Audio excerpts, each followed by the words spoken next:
Introducing PubCoin.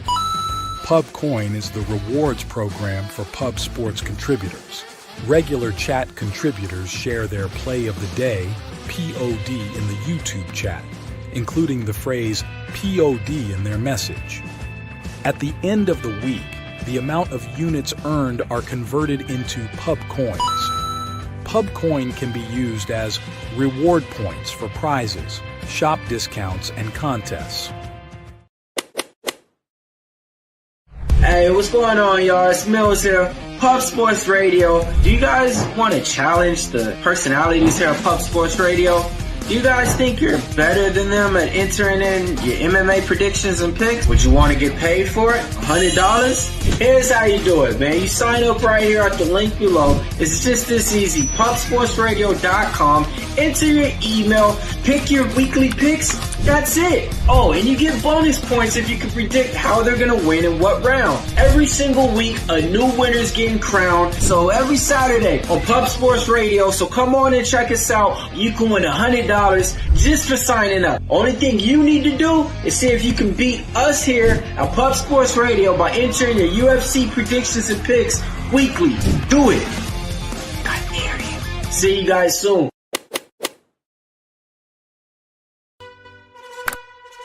Upgrade your membership to gold, you will be automatically entered in every horse race, every Wednesday and Friday. It is time to race horses. We are racing camels today. Shout out to the gold members. We're racing in San Antonio immediately here. And we're off. 2 minutes, 74 canals on this racetrack. It's wide.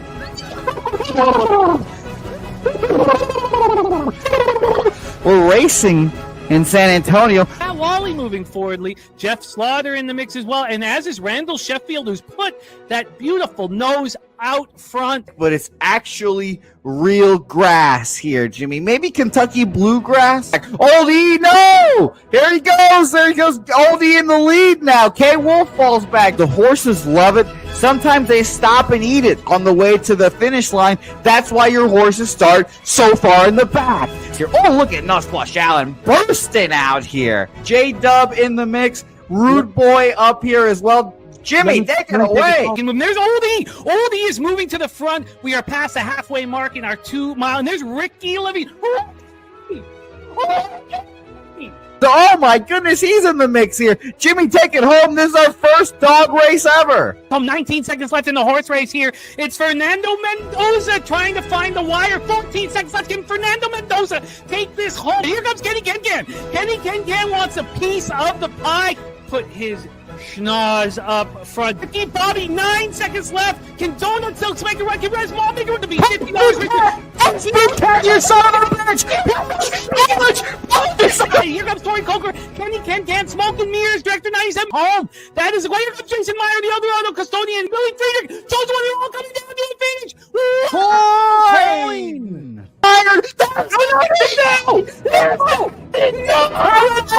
Nowhere! Oh no! Fanatical Jim!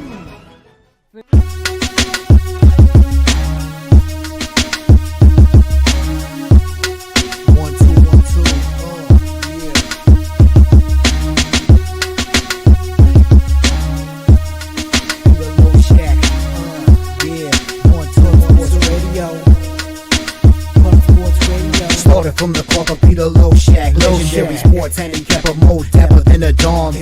Father young phenom, known as Jimmy, who declared one day that the bag was here to stay. Information like a PSA, when we all PSR, Pub Sports Radio, bizarre. Is a man named Slaughter and he flipped the script. No competition in this but they quit the trip. But we say we be pubbing, better with the bag and you love it. We want a top 10, we above it. Let's check. What up, cappers, gamblers, punters, hustlers, low baggers? Happy Wednesday, July 23rd to all of you. Heavy MLB afternoon action. Had some heartbreaks, fifth inning heartbreaks yesterday that cost me cake, man. The Angels up 2-0 in the bottom of the fifth with 2 out and allow 3 runs. That hurt the most. Cost me a winning day. We're going to bounce back right here and I'm pumped up about the card, pumped up about the opportunity to rock with you guys, pumped up about all this MLB action here. We have a full account ready to live bet as well, and we got to get right after it. Shout out to Justin Mcelvy, Trout over 1.5 bases, and PCA RBI. We got Spooner with the Cubs, Rangers, Guardians, Mariners, Brewers under 7.5. I like that a lot. I was shocked to see a 7.5. Yankee, and I haven't moved on. I haven't moved on anything. I want to talk everything out with you guys. Yankees, Blue Jays over 8. For Spooner. We got Scott here, Cubs Guardians money line parlay here, also liking the over 8.5, and Dodgers Twins. We got Troy Torrance in the house, Aaron, just my 2 cents, Nicholas Handy, Serious Business. By the way, we have our brand new Locker Room Talk podcast for Abu Dhabi, UFC Abu Dhabi, up in Adam, and it's being watched fast and hit hard by our cappers. So check it out. We already have 1,500 views. It just popped off last night, so check it out while you get the chance. Shout out to our guys, stars of the Locker Room Talk podcast. Matty Ice, we got Taint play today, and we got Big Scott's action. Blackdoor King in the house. Blackdoor King rocking with us. We got Tampa, Blackdoor King, Tampa. And that's Daniel Caps, Cincinnati moneyline, San Diego, Miami under, and Atlanta moneyline. Cincinnati moneyline, San Diego, Miami under, and Atlanta moneyline for Daniel Caps. Taint in. TJ says, how about those Twins? They helped very much. They helped very much for me. I was only on them first 3 plus a half, but they helped. TJ, it all helped. Guillermo Zertucci in the house. What up, G? Big Daddy Boom. Occupancy, great to see you. Joe Yurkovich on the Padres team total over. We've got afternoon action that we must attack immediately. I've copied and pasted the action. Let's get right to work and bring on the star of Wednesdays here, ready to attack this beautiful MLB card. And what a job he has done this season. 105 on this show. He's got an even better record on his X account. And everything documented. But here on our show, 105 wins, 88 losses, 54.4%, plus 16.77 units, ROI plus 8.69%, average line plus 100. Please welcome from Los Angeles, California, our guy, Mr. Wine Time Sports. Welcome to the telecast. Wine Time, how are you, my man? Jimmy the Bag, good to be here with you, man. It's been 2 weeks, I think, since we shared the screen, man, and I'm itching to get back at it with you, man. Love doing this with you, so I'm looking forward to it. And just looking to keep it rocking and rolling. Coming off a losing day yesterday, but that just means we're going to have a winning day today. And we have a loaded card, Jim, and we got some really good games, some really good action popping off first thing, so let's get right to it, my guy. Let's get right to it. Thank you guys so much for joining us. Our first pitch is in 25 short minutes. Cincinnati Reds, 52-50, 24-28 on the road to the Washington Nationals, 41-60, 21-30 at home. We are at Nationals Park in Washington, D.C. 84 Fahrenheit, feels like 88, 5.4 miles per hour out to left field, gets up to 6.3 miles per hour. The daily stadium report from Ballpark Pal has Nationals Ballpark plus 9% overall, plus 8% homers, plus 7% doubles and triples, and plus 6% singles. I came close to the first 3 under 2.5. I came really close, but did not pull the trigger. Just a couple things that didn't quite correlate. Remember yesterday, we had the game that everything correlated with for this system for me, first 3. That was the Guardians-Orioles. First 300. Everything, I said it all correlates. You have to bet it. I know you feel sick betting it with these pedestrian numbers. Worse than that with Brandon Young's ERA over 7. It cashed. Here, it just doesn't fully correlate. And I've stayed off of it. TJ says, I like the Nets to score here off Lodolo. Bet them plus 125 this morning. Spooner says, cashing under with Rich Hill in 2025 doesn't seem like real life. That was a great bet. You guys had that. That was a great bet. Let's get into this one here. Let's start with the odds. We have a total of 8.5 minus 109 to the over. Although many of you maybe yesterday afternoon saw 9s, this opened up in the evening at 8.5. It was minus 114 to the over then. It's minus 109 to the over now. There was a point where the under 8.5 got up to, minus 108. Right now it's minus 103, which means 4 cents of movement towards the under. From a money line standpoint here, the Nats are at plus 116. They opened up at plus 124, so we've had 8 cents of movement towards them, 12 cents of movement away from the Reds from minus 138 to minus 126. Taking a look at the board for cash flow, 74% of the tickets and 85% of the cash is on the Reds. 63% of tickets are on the under. 60% 66% of cash is on the over. So bigger bets coming in on the over. Market not paying attention or caring. A lot of money on the Reds, and the market again, the books are not caring and not paying attention. Troy Torrance is on the Reds. Jason Ramsey's on the Nationals first 5, which I do find quite appealing.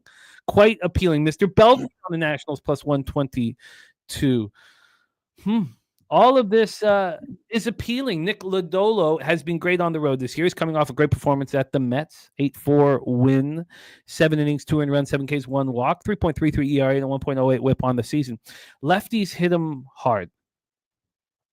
And it's reverse splits. It's a smaller sample size. I'm not entirely sure how much emphasis we should put on it, but they do. And what do the Nationals bats have? Lefties, and dangerous lefties. They're full of lefties. Michael Soroka on the other side, coming off a nice performance at home, has consecutive home starts now. He went 5 innings, allowed just 1 earned run versus the Padres. At home, he's not been great this year, but he's been quite strong of late. Lefties hit him hard. You're going to see this Reds lineup that is confirmed has more left-handed bats than usual. Lefties hitting 256, 820 against them. Righties are struggling, 195, 44. Reds haven't had power versus righties over the last 30 days, hitting 255 with a 704 OPS, while the Nats versus lefties 283, 767 OPS. I can understand why our friends and colleagues are on the Washington Nationals here, but Troy Torrance says this is the sharp trap profile. Here we go. Wine time, take it away. Our first game on the board. First pitch is in 22 minutes. Yeah, Jim, when I capped this game yesterday, my book was giving me a plus 125 on the Nationals. And I see that's where TJ got in this morning as well. It's quietly sneaking down. I'm getting a plus 115 right now at my book right now. It was a spot that I wanted to move on last night. I figured the line was going to move towards the Nationals with Lodolo on the mound and Soroka on the mound on the other side. You look at Soroka's numbers. They're not that good, but he has been pitching a lot better these last couple games. I think we can get a pretty decent start out of him today, Jim. I wasn't going to move on the Nationals, and I'm not going to after hearing my guy Troy Torrance say that this is the sharp trap here in this game. And it just didn't really correlate enough for me here. This would be a sweep here for the Nationals if they can get it done. Me and Spoons were talking about it, I think on the Sunday before the All-Star break. I was saying, they fired Dave Martinez, they fired the GM. This team doesn't want to win because those guys were obviously trying to win. That's why they got them out of the clubhouse. But they've had a decent start here since the All-Star break.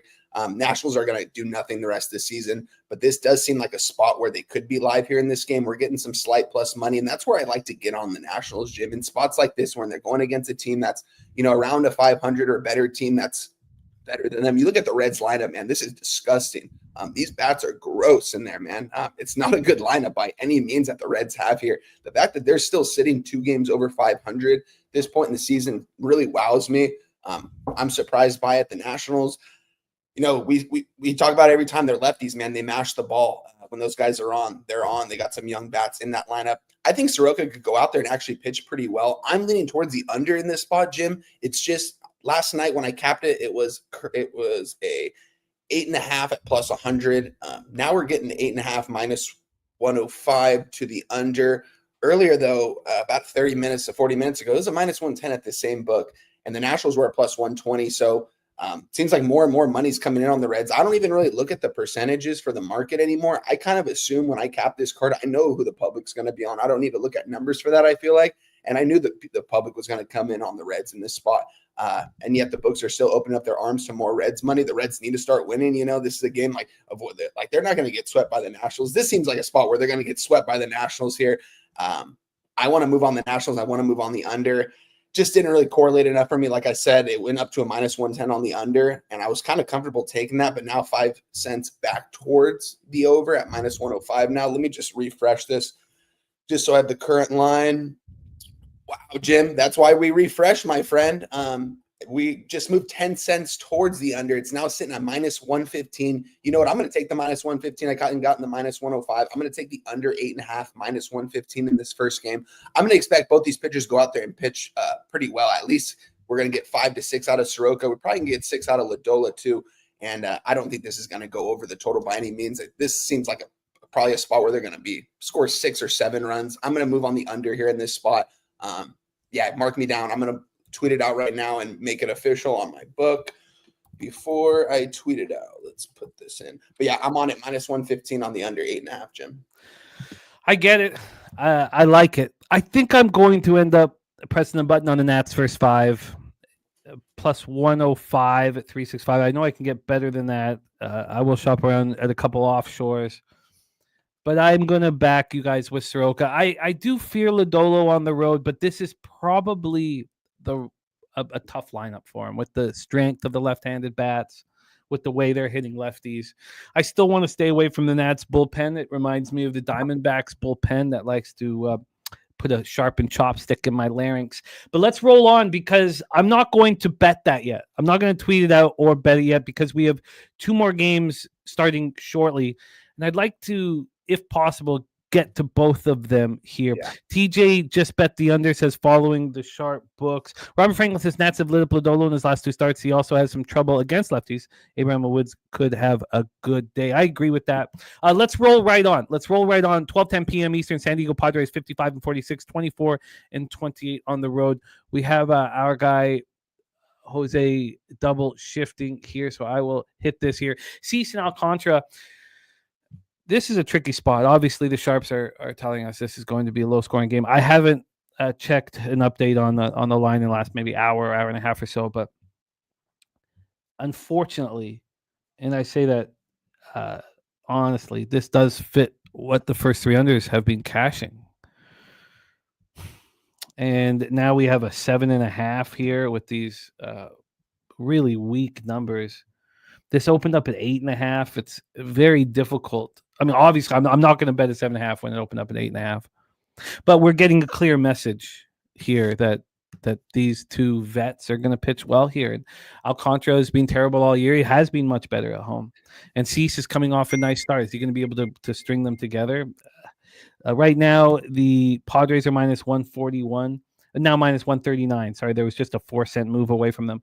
It got up to minus 143, and then that was 17 minutes ago. The move, I got to refresh this. So we have a 1-cent move overall to the Padres, and from a total perspective here, again we have that 7.5 that's come down from 8.5.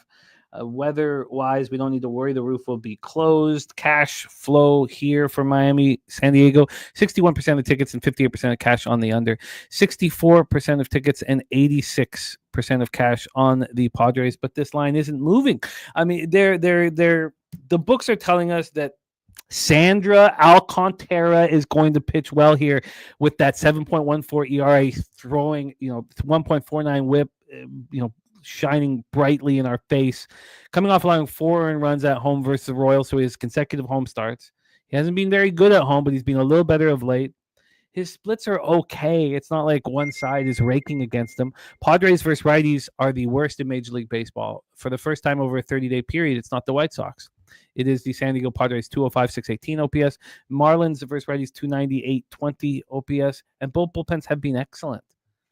Take it away, Wine Time. Game 2, this one popping off in 20 minutes. Yeah, we gave this one out last night, Jim. We moved on the under 8, minus 110 in this ball game here. From the outside looking in, I saw both these pitchers going today, a somewhat low total. And as I was going to bed, it just seemed like it was kind of steaming towards the under. And now I woke up, it's at a 7.5 plus 100 right now.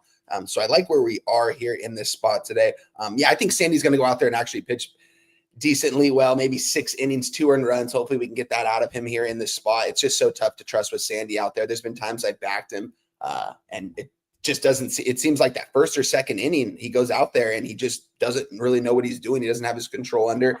And and you got Dylan Cease on the other hand for the Padres, a guy that's been good throughout his career, a guy that, I mean, we backed before, but this season he just hasn't really looked like quite himself. He's still a good pitcher in my eyes, and the Marlins bats still are pretty ice cold. This team has been playing a lot better baseball, but it seems like when they don't score runs at all. And I think Cease can go out there and shove. This is a good lineup, I think, for Cease to actually go out there and face. I kind of wanted to move on the Marlins a little bit, but I ended up staying away from them. Not going to back the Marlins on the side. We're just going to stick with the total here. I got the under 8, minus 110 last night. I still endorse the 7.5. I mean, it's a half run difference, so it's kind of like, but I still like the under here. I think both these pitchers are going to go out there and shove. I don't think the Marlins are really going to hit today. With that being said, and if you're looking at some team totals, I mean, it's juicy under 3.5, minus 125. It seems like Cease is going to go out there and shove, give us 7 strong innings of probably 1 earned run baseball, which is I can see happening against the Miami Marlins. Miami Marlins definitely have a promising lineup from the beginning of the season. When I looked at this team, I was like, dude, these guys are horrible. It was just like I didn't like what I saw from the eye test. And these young guys are definitely coming up in big situations, and they want to win together. So this is a team, we can find value at times at the end of this season. This just doesn't seem like quite the spot here. I'm very comfortable with the under. It's now my bad. It's an under 7.5 minus 105 at the same book right now. So yeah, this is an under spot for me, Jim. The first 2 games, I'll be on the under. Well, you did a great job beating the line move. No doubt about that. I agree with Mr. Belvedere here again. He's on the Marlins money line. I mean, what has Cease done this year? He's coming off this 10 strikeout game that, you have to think is an anomaly or an outlier, honestly. Okay, I'm going to have to make a decision on that, but I'm going to stay calm here, stay in my shoes. We still have 12 minutes to first pitch in game 1, 17 minutes to first pitch in game 2. I expect to move on both these games now. And I am also becoming interested in the under in the Reds Nats with you. So it might be 3 spots that I bet.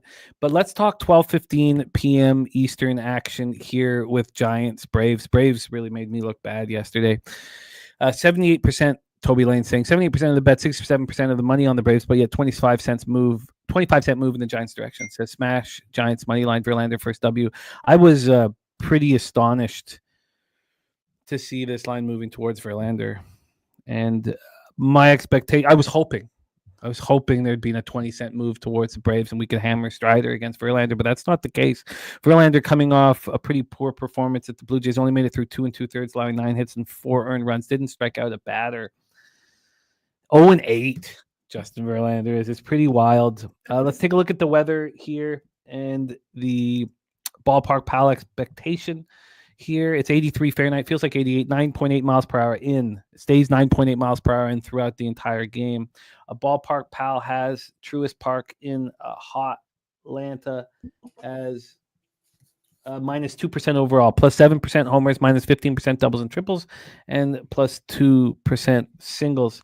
We have this total as an 8. It's 8 minus 115 to the under. This opened up at 8.5. It didn't take very long to get to 8. It moved to 8 after an hour and 40 minutes available here at this book.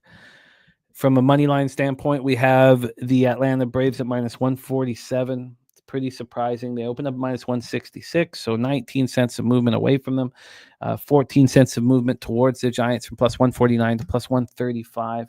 Taking a look at the board here for this one, you have 67% of tickets and 63% of the cash on the Braves. So it's a very interesting market. 86% of tickets, 91% cash on the under. This line moving towards the under. Verlander on the road has not been good. If you want to back him, you back him at home. Lefties are hitting him very hard, 292, 835. Righties are hitting him 285, 798. Strider coming off, not allowing a run at home over the Yankees. So we have consecutive home starts for this great righty. Lefty in my head. Great righty. Giants aren't hitting righties with any power. Either are the Braves. Giants are 244, 711 last 30 days. All the stats for bullpens and splits are last 30 days. 244, 711. Braves 236, 722. Giants bullpen's been a problem, but so is the Braves bullpen. This is an interesting spot here. Do you have the balls to back Justin Verlander?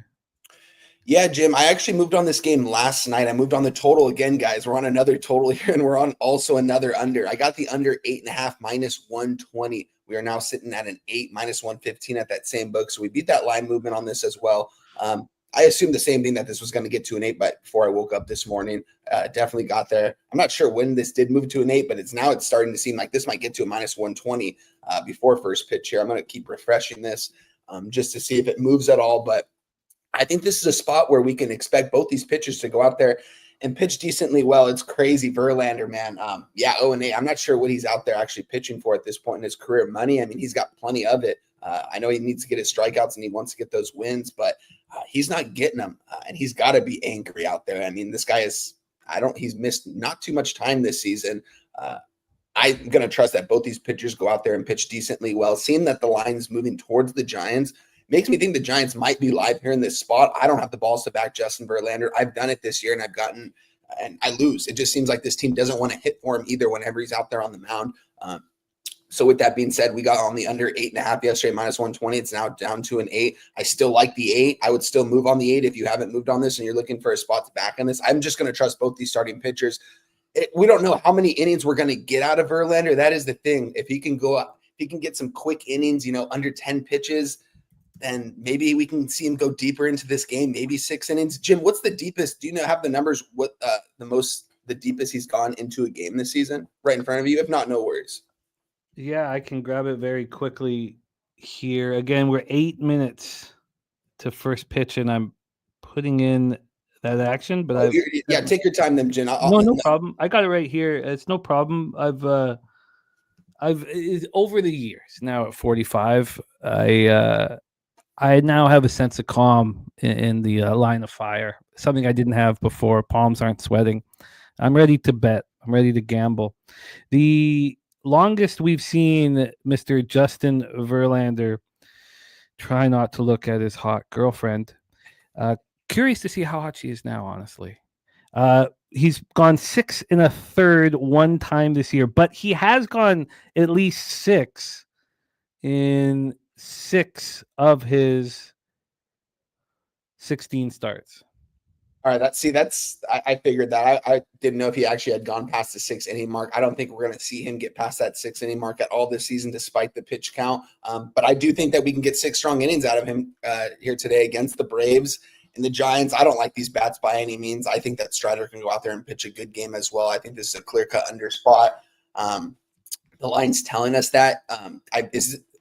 There is some money coming in on the under, but we did see it move, so that is good. I do like to see that, but I just think that Verlander can go out there and at least give us 6 innings of strong baseball, maybe 2 earned runs. That's all I ask for him. I just need these bullpens when Verlander comes out to pitch well.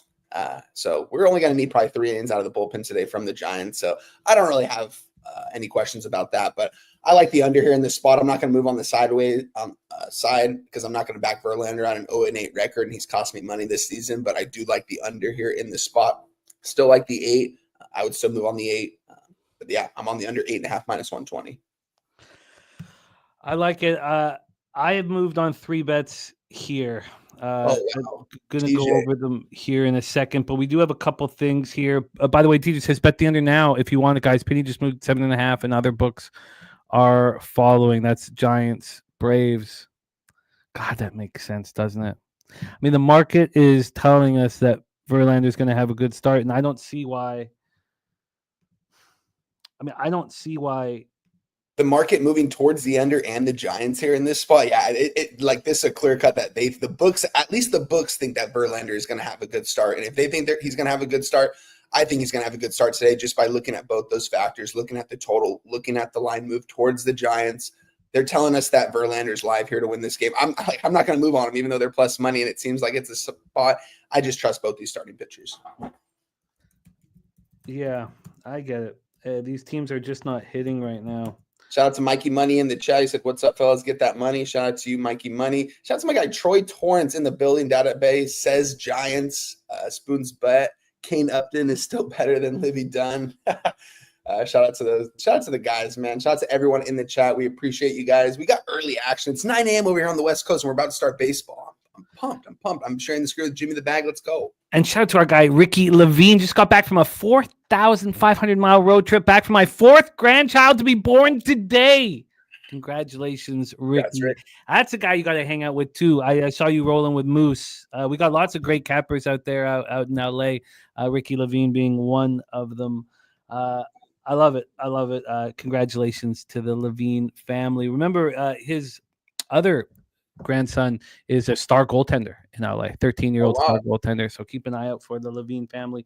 Nice. Okay, I've got to tweet out the action here. While I'm tweeting it out, why don't you talk about your futures in the AL East, your confidence, and what else you're looking at from the future market. And shout out to our guy Old E gifting a Pub Sports Radio membership. Our guy Mikey Money in the house, now back being a member. Great to see you, Mikey Money. I'm going to get this action out. Shout out to Old E in the chat. Sorry, Joe. I want to give a quick shot for him since he's gifted a Pub Sports Radio membership. We're about to start baseball action at 9 a.m. over here on the West Coast. Yeah, I'm going to start drinking, guys. Cheers to you guys. Let's get this money today. Wow, that's a lot of action. A lot of action for me real quick here. But yeah, talk about your futures, and then I will go over everything that I have just done. Oh, apologies. Futures for baseball? Yeah, your AL East futures. Yes, how you're sir. feeling about the Jays have soared, the Rays have fallen off. You're still in a phenomenal position, but yeah, let's touch on it. Yeah, so I believe it was it's going to be 4 weeks this Friday when I came on here. Gave out the Blue Jays to win the AL East division at plus 700 along with the Tampa Bay Rays. We got the same number on both. I just figured one of those teams was going to come from behind to take out the Yankees. I thought it was going to be more so the Rays. I did believe in this Blue Jays team throughout the season. And as the season goes on, I said they're only going to get better. And it seems like that's what's happening right now. It's a big series right here with the Yankees because both those two teams seem like it's going to be between them. The Rays have fallen off a little bit, and I did take a full unit bet on the Rays. If you guys remember, I took them to make the playoffs at minus 150. Other two bets were half unit plays. So I need the Rays to make the playoffs too, but even if the Jays get it, I mean, I'll still cover the bet, I believe, but plus 700, I'd have to do the math. Yeah, it will, but I still like where I'm at on the Blue Jays. The Rays, I think, where they're at right now, 4 or 5 games over 500, it seems like that's where they're going to be throughout the rest of the season. I do think they'll make a wild card spot, but it's going to come down to the Blue Jays and Yankees. And we just had so much value with the Blue Jays at that time. Seeing to where they are now is just crazy. I didn't think it was going to be this quick. They just went on that crazy win streak, and look what turned out for them. They've got something going over there in Toronto. I was on them yesterday, and it seemed like that little comeback there in the 8th inning. I was like, dang, I thought they're going to get it, and then they gave up the run in the 9th inning. Vladdy leads off the bottom of the 9th with a single. Couldn't get him around to score. So still like these Blue Jays. I like what they're doing over there. Yeah, I just like this Blue Jays team. They're playing good baseball. There's no doubt about that. They're playing good baseball. They're just a complete squad and a fun squad to manage. Yeah. Again, when push comes to shove, and it's and every out is so important. I do fear, and then I guess we'll have a better sense at the trade deadline. Yeah. If this squad does finally decide to go all in. So I'm getting almost all of this here. It looks like I'm getting all of this from 365, so I can send it in and not be liquid, which is something that I prefer right now. So I'll go over all of these. Wow, Jesus, that's wild. Wow, 365 just behind everything and giving me, it's funny. Right around now is when you can take advantage of a book like 365, right when the market is moving violently at the sharp books, not moving at all at 365. We're moving very slowly. Okay, I'm on the Nats first 5 at plus 105. All of these are at 365. Nats first 5 plus 105. Cincinnati, Washington under 8.5 at minus 110. Marlins money line at plus 125. And San Francisco, Atlanta under 8.5 at minus 115. Let's go. So I am heavily entrenched in these early games, and which will also give us the opportunity to live bet them. So can you go over your action again here for all the games starting off now and in the next 10 minutes? Yeah, Jim, we've got a loaded card today. This is going to be I'm really excited for today, guys. I love Wednesday action. I'm on right off the bat, Nationals game. I'm on the under 8.5. I got minus 115. I could have gotten a minus 105, but I just kept talking, and then I refreshed. All of a sudden, it moved 10 cents towards the under. But we gave out the minus 115 on X. We also last night gave out the Braves Giants under 8.5. minus 120. It's down to an 8 right now. We also gave the Padres Marlins last night under 8.5 minus 110. It's currently sitting at a minus 105 at a 7.5. Woo. So we beat that. Love to see that. Let's go. And we've got some nice action coming up. I've got a lot of games circled that once we talk about it, I know I'm going to know if I'm going to move on it or not. We got my guy TJ and Troy, a lot of sharp cappers in the chat. Spoons I see in there as well. So I'm excited to cap with all you guys today, man. This is going to be a fun day. All right.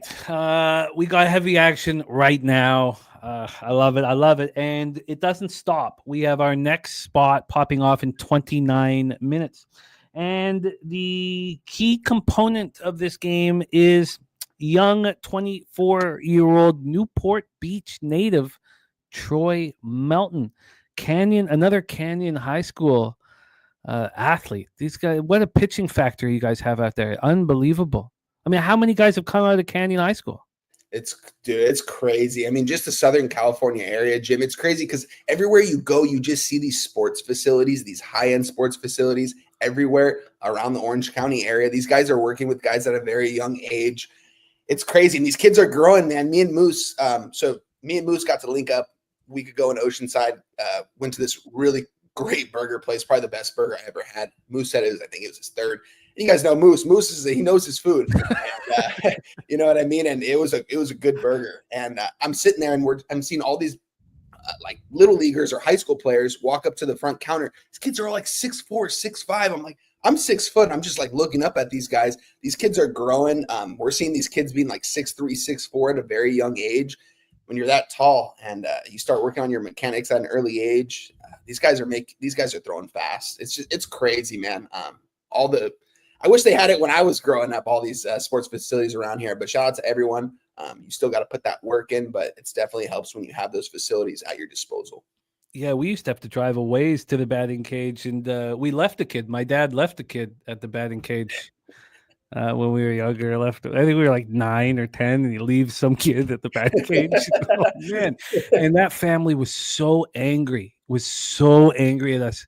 And unfortunately, they had an extremely the kid had an extremely hot older sister. But the whole family just despised us for leaving their boy at the batting cage about an hour and a half from home. Let's get to work here. Tigers, Pirates, PNC Park in Pittsburgh, Pennsylvania. So we're talking about Troy Melton, San Diego State. I was there for all 4 years at San Diego State. Very high draft pick, I believe fourth round pick out of San Diego State. And here he is making his major league debut. This year he started in Double-A Erie. He was very good there. 3.23 ERA, 1.31 WHIP. He struck out 45 and walked 11. Over 39 innings, he allowed 1 solitary home run. Then he went up to Triple-A Toledo. He was very good there. 6 starts, pitched in 8 games, 2.72 ERA with a 1.16 WHIP. 36 in the third, struck out 56 and walked 9. This kid is very good, and he adds to the list of very strong Detroit Tigers young pitchers. TJ says, I'm backing Melton and bet on Detroit to avoid the sweep, sort of against the data. Detroit can't hit lefties, but Bailey Falter is vulnerable. He's not looked very good of late. You're absolutely right. The Tigers aren't hitting lefties. That's a very interesting take here. Troy Torrance on Tigers money line and/or Pirates team total under. By the way, Kong's best bet is Lodolo, 6+ Ks and AMs with us on that under in Atlanta.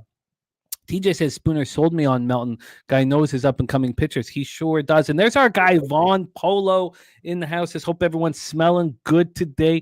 Vaughn Polo's new show on Pub Culture TV in the works. The promo is being made for it.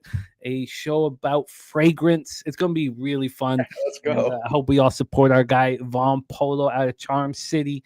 And I'm excited to see what he has in store. Pub Culture TV coming soon. Our guy Von Polo. Beavis in the house too. We got Lil Domo. We got El Dorado custodian Jason Meyer. Great to see all of you guys. Troy Torrance says back the rookie. That makes sense to me. So let's talk about, again, Tigers aren't hitting lefties. We can get into that in a second. But the Pirates aren't hitting righties. And with no power, they actually hit them okay. 250, but very few barrels. Just 664 OPS, and the Tigers' bullpen's been a problem. Then you have Bailey Falter on the other side. Great start to the season. You know I'm a Bailey Falter fan. 6.5, 4 ERA, 1.22 WHIP. His last start, he allowed 4 earned runs in a 10-1 loss at home versus the White Sox. At home this year, he had been very good, but he's clearly not sharp right now, or maybe he's dealing with some arm fatigue.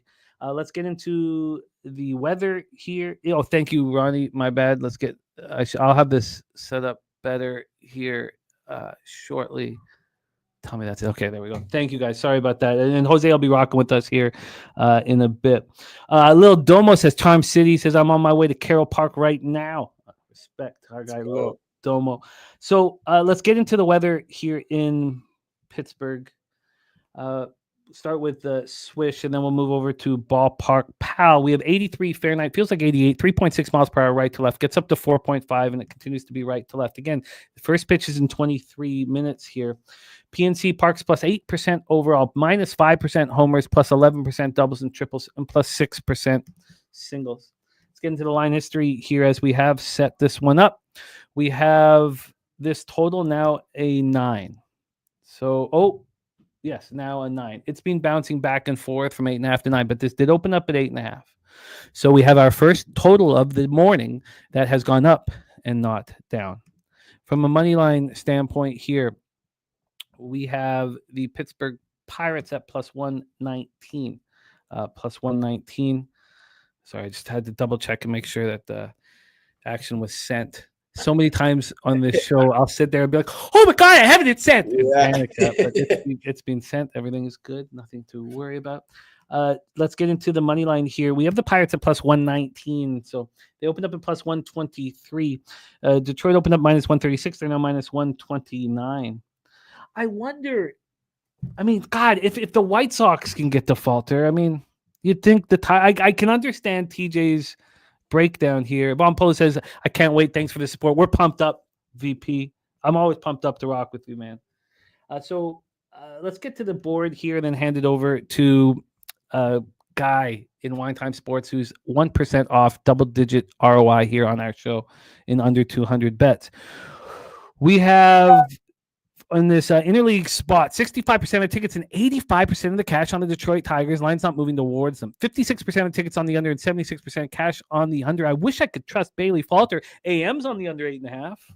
Spooner says Melton looks very comfortable throwing in Major League Baseball. I was hoping the money would come in against him so I could get a better line. It's down to 135. I think I'm going to move 2. Says Spooner. JR Swish in the house. Tigers money line. And we'll go over his other action, but Tigers money line here. TJ says, I would argue there's no better place to throw a kid in his first start than at Pittsburgh. Crowd won't be a factor. Pittsburgh dead last. Weighted runs created last 14, 29, last 30, and last 30 and on the season. Jay Kopp in the house as well. Troy Torrance with a Tigers Cubs money line parlay. Wine Time, take it away. We are 21 minutes from first pitch at PNC Park in Pittsburgh, Pennsylvania. Jim, I know it's a rookie going for the Tigers, but this is also one of the best teams in all Major League Baseball going against one of the worst teams in all Major League Baseball. But yet we're seeing the Pirates currently sitting at a plus 120, at Tigers minus 130. The Tigers are going to get swept by this horrible team, right, Jim? That's what everyone's thinking right now. And if you look at the X's and O's, how could you bet the Pirates here in this spot? I do like Bailey Falter. I know he's been struggling as of late. Tigers had to face a tough rotation. Skeens, Mitchell and Keller, and Bailey Falter. I think the Pirates are going to get the sweep here, Jim. It's just crazy because all the guys in the chat right now that I highly respect are all on the Tigers, but yet this line's not moving. I want to move on the Pirates, so I'm going to move on the Pirates right now, plus 120 on the money line. Going to get the sweep here at home. I know I like what TJ said, too. It's a good place for Milton to pitch because it's not going to be a lot of people in the crowd. I just think the Pirates are going to come out swinging today. We're seeing their team total right now to 3.5 juice the over at a minus 150 right now. I kind of want to, if it wasn't so juiced, if I can get a 4 or 4.5, I'd probably move. But I'm just going to move on the money line plus 120. I'm going to say they're going to win this game. They're going to get the sweep. Bailey Falter's going to go out there and give us 6 strong innings. And I think Milton's going to get touched here today. That's what the books are telling us. Why are the Tigers minus 130? I know it's a rookie, but that makes no sense. Everyone's hammering the Tigers. Doesn't make any sense to me. I'm on the Pirates plus 120. I've got to place the bet right now. I'm going to refresh to make sure that this is still the same line that I can get. And then I'm going to tweet it out because this game's going to be starting shortly. Don't want to forget to tweet it out because I've done that before, guys. Oh, plus 120. Yeah, still plus 120. I'm going to take it, Jim. Pirates money line plus 120. This is simple. Kind of just looking at this from the outside in. Why are the Pirates priced like this? It doesn't make any sense to me. The books know that the Pirates are probably live to win this game, that Bailey Falter's going to go out there and pitch a good game. I backed the Tigers a lot this season. I was high on them in the beginning of the season. I think they're going to probably tail off the second half of the season a little bit. They're still going to win their division, but don't think that they're going to be as successful as they were in the first half of the season. I'm on the Pirates. I hate to be on an island here. It seems like no one else is on the Pirates here, but I'm going to do it. Plus 120 Pittsburgh Pirates. I get it. I get it. I certainly get it. I'm going to stay off of this one. We got Lucas Ryan on the over. We do have the name of our new show, Wine Time, courtesy of our friend Deacon Mike, the Canadian Pigeon Man and the Wino. That's what is our new the new name of our show, courtesy of Deacon Mike. Occupancy says, I usually auto-fade debut games for pitchers on the bump and goalies on the ice. I wish I tracked it, but in recent memory, I think it's gone pretty well. And he took the Pirates. Matty Ice in the past has also done that, faded pitchers, but he's backing Troy Melton here. AM is on that under 8.5. See, that's where I keep coming back to. So why don't I sit with this for a little bit longer? We have plus 11% doubles and triples, minus 5% home runs, but overall plus 8%. Remember that under in that yesterday. I don't mean to keep going back to it, but it was one time where it's like, okay, everything correlates. I have to bet it regardless of the situation. Those were, questionable pitchers on the mound, certainly, but the weather was helping. And that's been something that's really worked with these pedestrian pitchers on the mound when the weather is something that helps. Jeff Matthews says regression for teams that have won 60% of their games. Speaking of the Tigers, and, of course, the Brewers, the Cubs, the Blue Jays, those teams all rolling right now. Not the Dodgers, though. Nobody talking about them Dodgers. Timmy Two Shoes says O'Neill Cruz just stole a base. Oh, no, O'Neill Cruz stolen base, excuse me, because this game's popping off in 17 minutes. O'Neill Cruz has 31 stolen bases this year. That's crazy, man. That guy can fly. He can fly, but he's made some mistakes. His effort is in the field, and he's a very, very obviously he's extremely talented. Yeah. But he has made some mistakes. Matty Isis Mountain has been on fire in Toledo as of late, pitching great. I get it. I completely understand the plan for both sides. I could make a legitimate argument on both sides. I'm going to stay off of it, but let's go back to the under. So let's go over Bailey Falter's last few starts. He allowed 4 earned runs against the White Sox, 3 against the Royals, and 3 at Seattle against the Mariners. Those are 3 spots where he should thrive, and he's not being. And I know that the Tigers aren't hitting. You know what? I'm just gonna. I think there's just too many question marks here. The expectation that Troy Melton pitches great here in the majors, I get it. The expectation that Falter can shut down the Tigers because they're not hitting lefties. I can't get there. I will cheer you guys on here. TJ says the under is a great look. Let's just go over this cash flow and everything on the total one more time. It's gone from 8.5 to 9, which a lot of people who truly trust their X's and O's can go up against these line movements. That makes me nervous. Remember, the 8.5 that opened up at 7:24 p.m. was just a pick 'em. It wasn't set up for a side.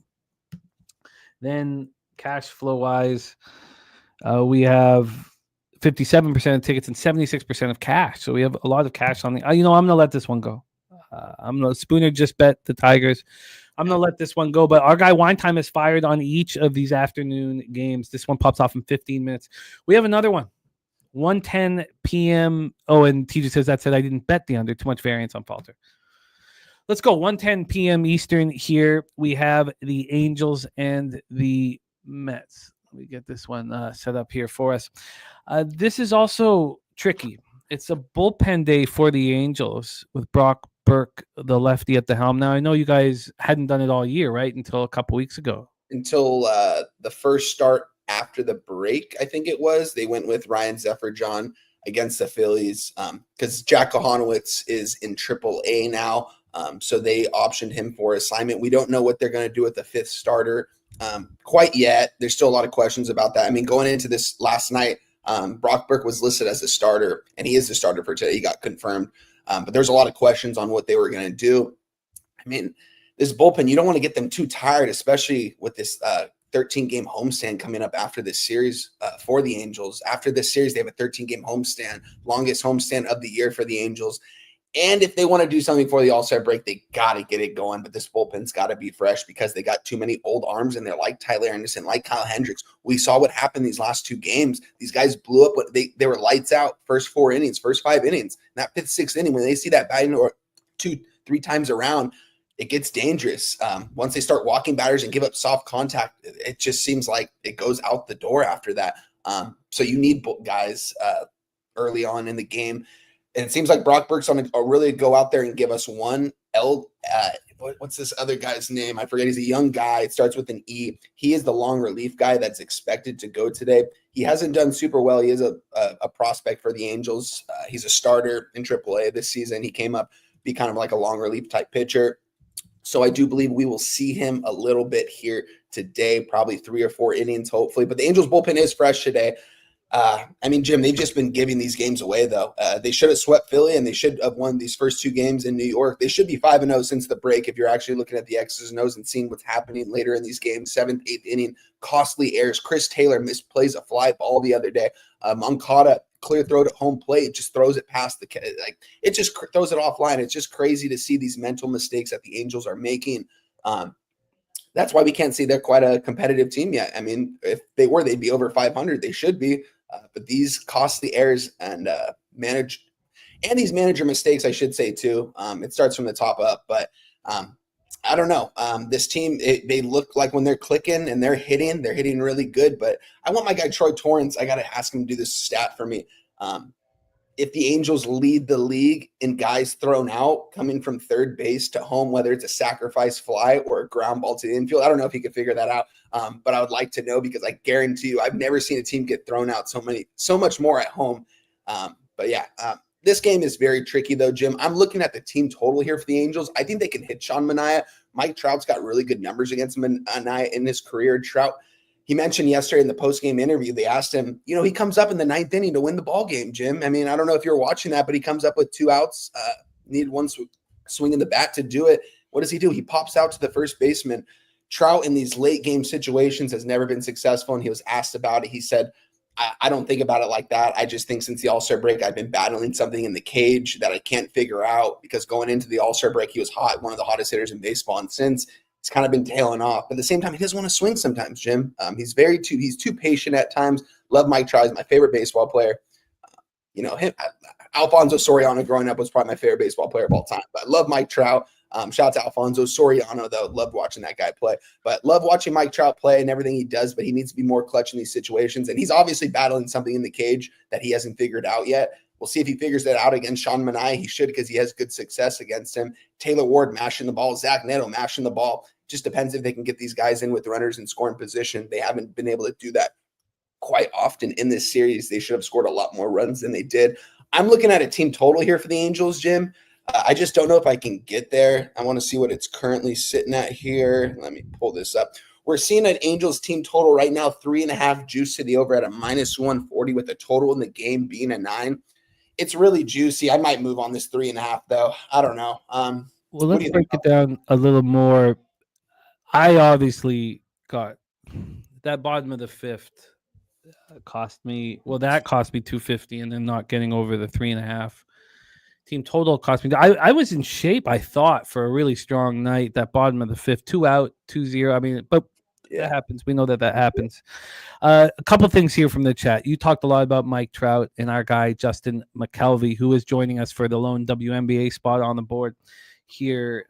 Justin doing great work with our guy spreadsheet play of the day, Ron Crawford, as well as Ramon Scott, a great friend of the channel. So check that out, what our guy Justin is working on WNBA.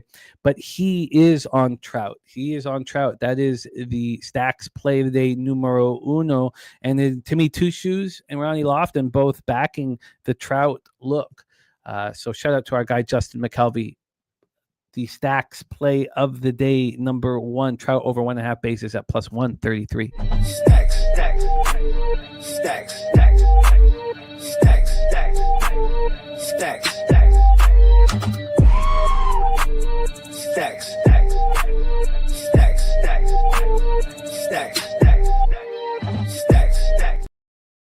So we do have a question here, and I will get to it, but I do want to set this up a little more, and I do want to touch on more. I want to dive deeper into the expectation of the bullpen day. Brock Burke getting it started, the lefty who's been very good this year, going up against Manaea, of course. Now, Manaea's first appearance was out of the bullpen. He's coming off his first start of the season, and he looked pretty good. It was an 8-4 loss at home versus the Reds, but he was fine. 4 innings, 1 hit, 1 earned run. It was a solo shot, 6 Ks and 2 walks.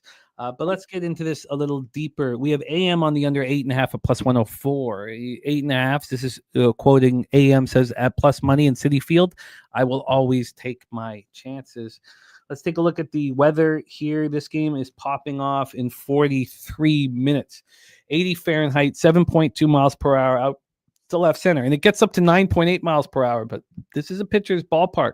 So despite the wind blowing out, it is the least offensive stadium in Major League Baseball today, minus 9% overall. It is plus 3% homers with the wind blowing out, but it's minus 20% doubles and triples and minus 8% singles. 1-0 fish.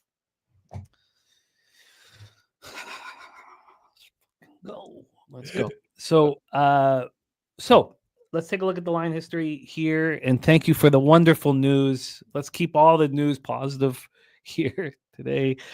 We have a total at 9, and it's minus 117 to the over.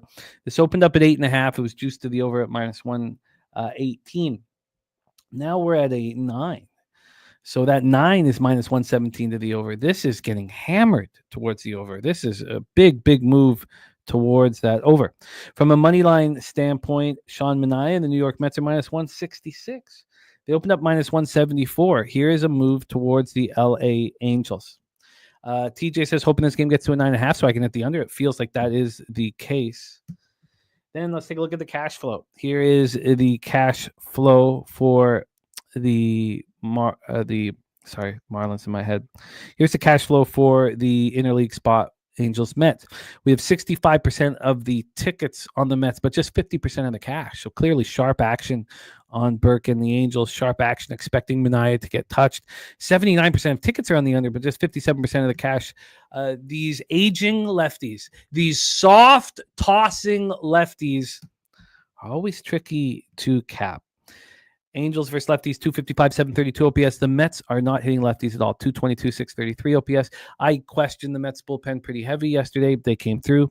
They've still struggled mightily over the last 30 days, and so is the Angels bullpen. But the Angels bullpen has been better. Wine Time says 0-0, end of 2 in DC. Jerry Davis on the Mets money line, and Manaea 6 Ks at plus 110. Nate Dogg 420 in our house. Ronnie Lofton says nice start to the first 504.5 in the Nats game. I wish. Look, we just want to get to the finish line on the full game, but I wish with that big move I had have instead just taken the first 3 under, which was initially, but stay calm and just see how things bang out.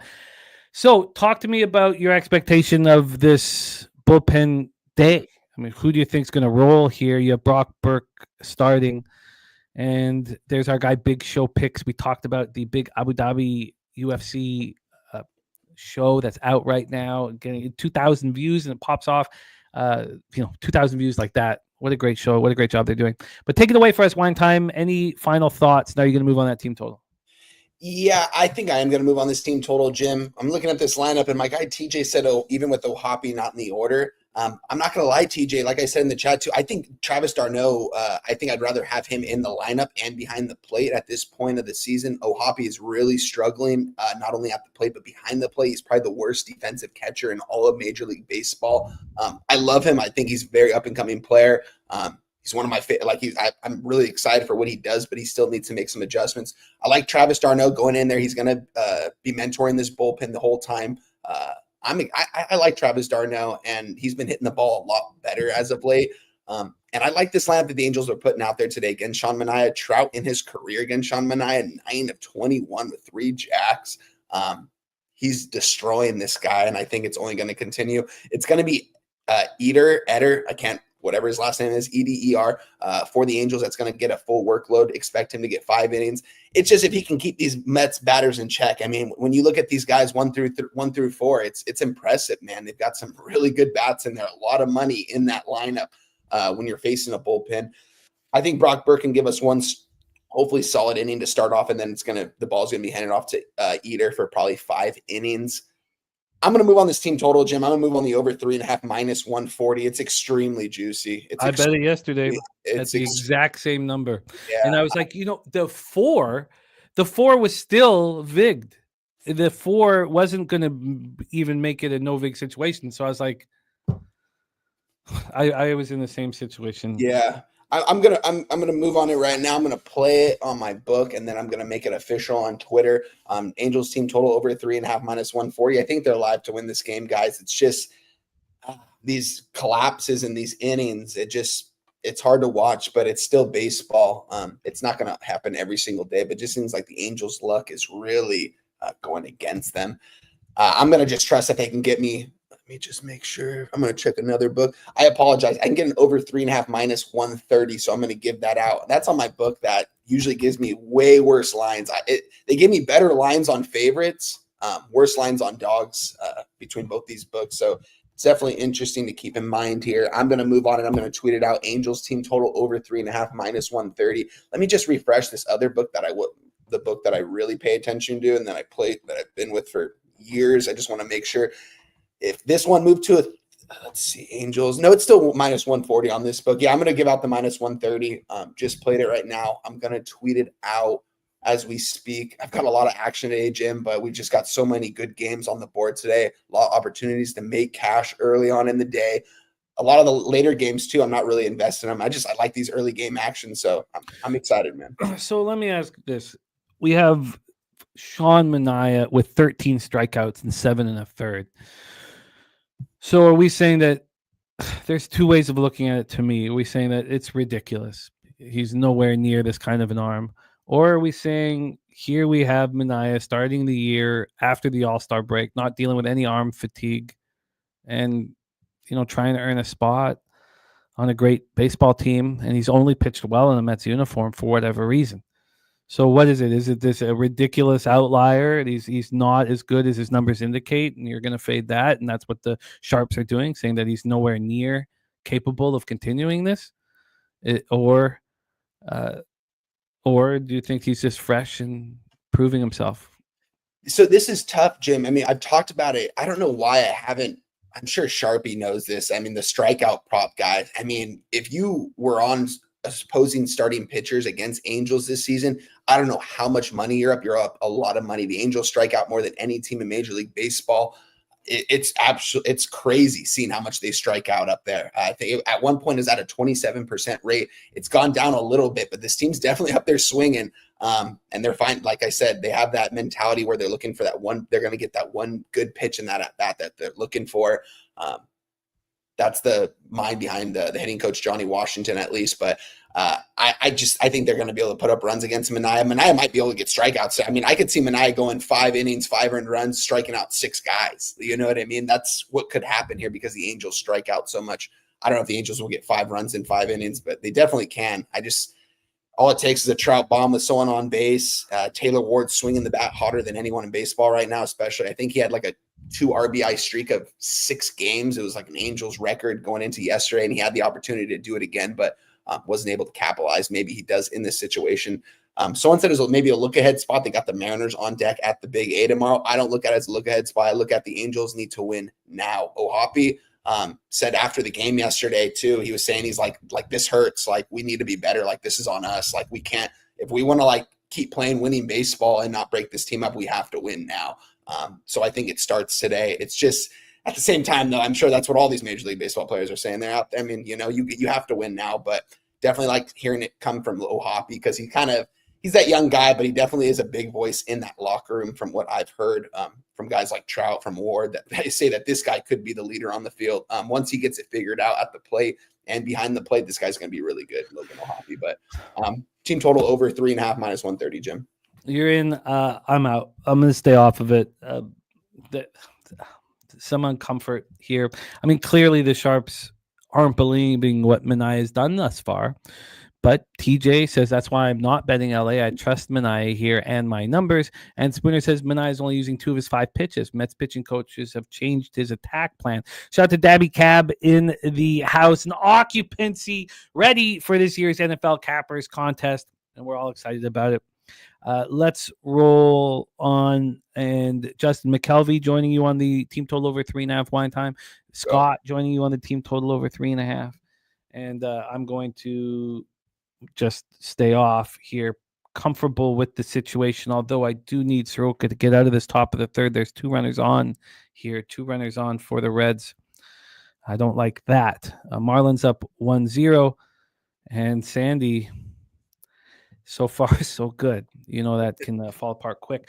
Let's talk about Wrigley Field and Chicago, Illinois. Jose will be joining us here shortly. Seth Lugo, Colin Ray. It's funny, Seth Lugo's numbers are, again, elite. And yet this year feels different than last year when I watch him. He just, in the last performance, it seems like every time I watch him, it's one of his poor performances. And I don't want that to get in my head. But Lugo on the road is not being that good. He's allowed 10 home runs on the road, 17 overall. 17 home runs. It's not like Lugo, especially last year. But he still has a 2.94 ERA, 1.09 whip. So I don't want to... Again, I've always been jealous of the cappers who have their models and put their bets in and don't watch the games and don't develop the biases that we have. Let's get into the weather in Chicago. 88 Fahrenheit, feels like 91, 10.7 miles per hour to left field. Stays at 10.7 for the game's entirety. Troy Torrance says Lugo's xERA 2 runs higher than his actual. Troy says, aren't we blessed to get the Cubs in their best spots back-to-back days? Cubs at home, line moving towards them, total over 8.5, 20-4 straight up. Deacon says the wind at Wrigley blowing across from right to left with more out to the left, but it's not ripping yet, according to the live right and center field cameras. Spooner's got the Cubs -1 on his card. AM is on the Royals, Cubs under 10.5. And Lucky says it's 100+ degrees here. Got out of it. Let's go. Okay. Okay, so we have here at Wrigley plus 13% overall, plus 25% home runs, plus 3% doubles and triples, and even for singles.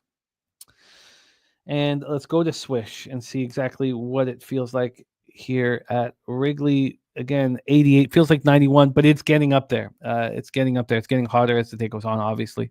Yeah. So it will feel like 94 for most of this baseball game. Deacon says, trying to get the Thieves at Bovada to post the game total home run prop. So he's looking to go over it. So Seth Lugo, lefties are hitting Seth hard this year. And take a look. We don't have, let me see if I can refresh this and get a expected lineup confirmed here from the Cubbies, and we can. So Seth Lugo getting hit hard by lefties, 258, 791 OPS. Now, maybe it's not that hard, but it's harder than righties who are just 170, 521 OPS. So the lefties, we have Bush, PCA, Happ is a switch, and then minivan jerker Reese McGuire behind the plate. Then it's not the most dangerous lineup really for him. They're a tougher line. Again, you know, you think immediately of the Nats lineup, you know, as the lineup that would be the best against Seth Lugo. And Colin Ray, 1 earned run in his last start. He did walk 4 batters, but he battles. It was a 4-0 win at home over the Red Sox. Now he's got consecutive home starts. He just battles. And he has, you know, pretty similar numbers as Lugo. You know, his whip is a little higher. His K to walk ratio is a little worse. And the opponents hit a little harder against him. And he's got the exact same splits. It is lefties that are hitting him hard, 304 with an 892 OPS. And here again, look, Jack, as excited as we were that Cags was coming up to the majors, you know, and he's looked a little better of late, but he's not hitting. John Rave behind him, a lefty. Kyle Isbell, a lefty. Frazier starting the lineup over, and then Pasquantino would be the only lefty that you would find dangerous. I do agree that this is starting to set up for Colin Ray. The Royals are hitting just 232, 678 OPS versus righties. They're not hitting over the last 30 days, and the Cubbies have been hitting righties all year, 263, 790.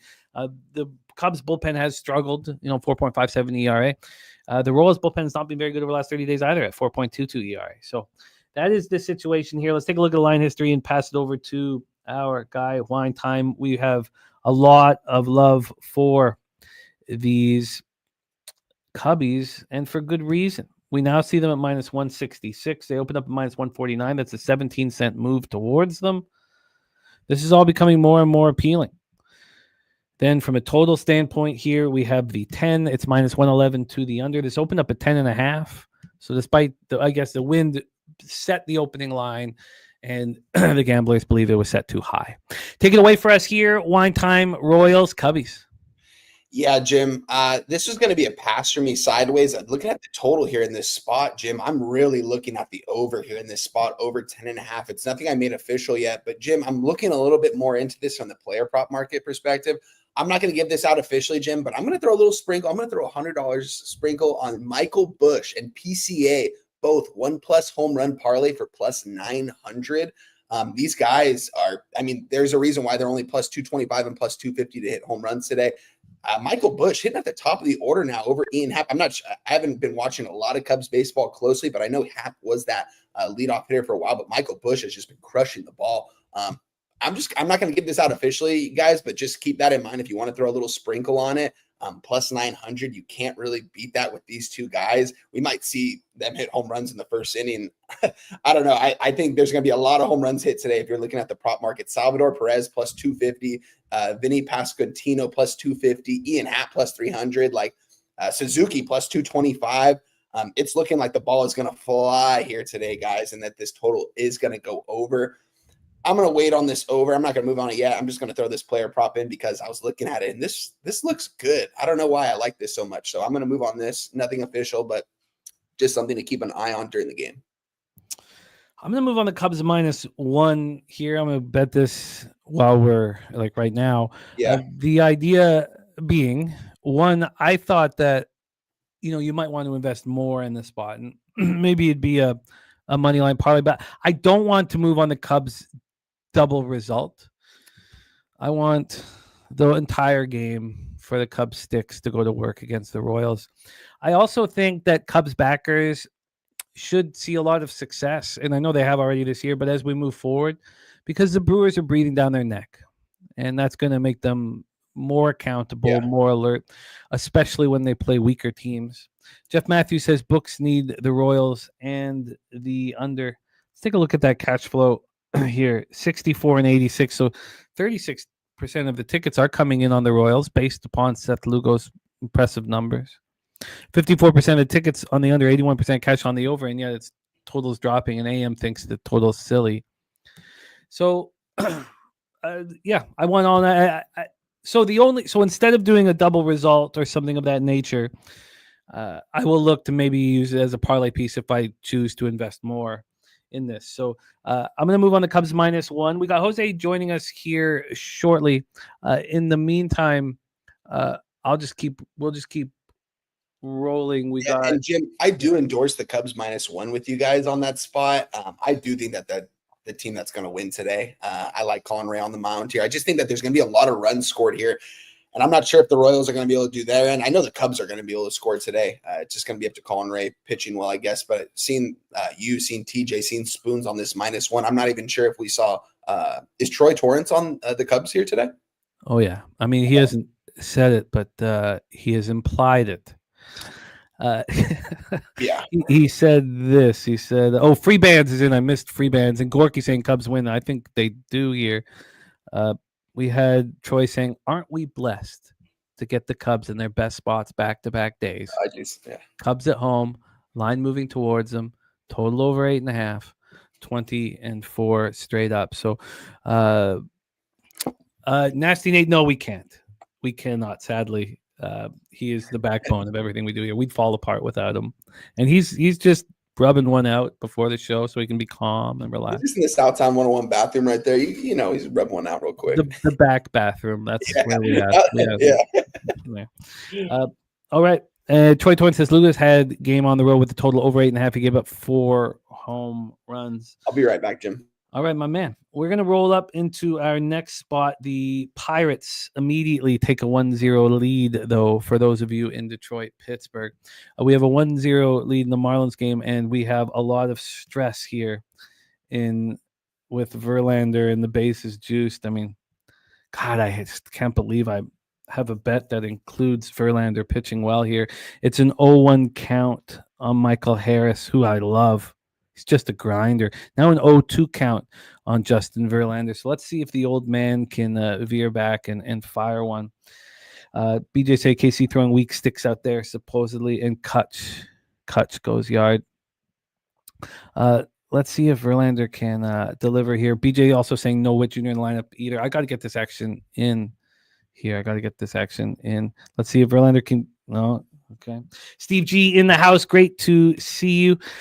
Let's roll on to 3:10 Eastern here. We have Cardinals, Rockies. We do know that it is Tanner Gordon pitching here. He's not pitched since May 28th. God, that was a nice pitch by Verlander.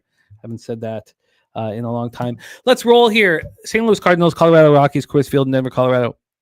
A very frustrating to be on the right side of with Blaylock. Is that his name? I'm thinking of Mookie, but that kid for the Rockies, expecting him to pitch much better. It was Fetty. Fetty got me right in the drink hole. God, he's swinging at everything, Justin. So it was disappointing, and it was costly because I paid for the 4 yesterday. Johnny Yim in the house says, can I tell you on all your bets? Yes, Johnny. Johnny, are you on X? Because I have your name on the list, but I couldn't find you on X to put you in our chat. We need, oh, come on, at the warning track, and we're out. Beautiful. Which game was that, Jim? That was the Braves Giants, loaded bases. Got out of that jam. Yeah, Verlander. And how about Andrew McCutchen welcoming the rookie to the league, man, with that 415-foot bomb, man? I don't know. You can't be a baseball fan and not like Kutch. He's I mean, growing up watching him play for the Pirates and seeing him win that MVP that year, like I loved Andrew McCutchen growing up. Yeah, shout out to him for still. He's going to call it quits after this season, but the guy his bat swing is still pretty powerful, man. He's still hitting bombs at times. Right now. Today. Let's roll here. So we have AM and TJ both on the under. TJ got the under 11.5 last night. AM moved on the under 11 here. And yes, Johnny, also we're gonna do a bunch of stuff. We'll do the Let It Ride as a group, and we'll also that's the show, moving it on with the show. And then we'll also do a pick 5, and Spenny will be behind the wheels of that, and it's going to be a lot of fun. But, Johnny, I need to know if you're on X. Please let me know. Jonathan Yim joining us. That's great. I can't fucking wait. I can't wait. Let's just pop this up. It's we have Pubapalooza, which is so special, unbelievably special, and I'm so thankful for it. But we need more than that. And also, I'll probably be wearing. I'm not sure if I'll be wearing. The what the hell? Oh, the what the hell is it called again? What the fuck is it called? Supposedly it was a pain in the ass to clean it afterwards, but I will likely be wearing. I forget. I can't even believe I forgot what the hell it's called. But here it is. The Low Bag Summit of Champions. I can't wait for it. Woodbine, Saturday, August 23rd. Please hit me on X if you're coming, because I need to make reservations, because we're doing it up right. We're doing it up in the nicest spot you can. You got to reserve and all that stuff. We're not going to go, sit with the poors. God, my friend calls them poors, and it's in my head. He calls them. I don't want to be around the poors. He tells me that every day. We're gonna sit with the with the owners up in that motherfucker. Beer belly. Thank you, Ricky. It was the beer belly. Okay. Let's roll. Jim, Verlander has 40 pitches through 1 inning. Well, we had Strider who threw 31. These two guys have thrown 71 pitches, and their bullpens aren't very strong. So man. Okay, let's go. Cardinals, Rockies, we're at Coors Field in Denver, Colorado. Let's get into the weather here for this one. Move over here. Let's get into the weather. 82 Fahrenheit, feels like 78, 8.9 miles per hour in. despite 8.9 miles per hour winds, plus 28% Coors Field, plus 16% homers, plus 34% doubles and triples. Joseph Gomez says, just say elite status versus excluding the poor. Okay, sure, Joseph, sure. Plus 12% singles, plus 12% singles. Look, the poors are welcome to come up here. They're welcome. Okay, I think I've dug a bit of a hole there. Here we go. This total is an 11. It's juiced to the under, minus 110. It opened up minus 113 to the over. Now it's minus 109 to the under.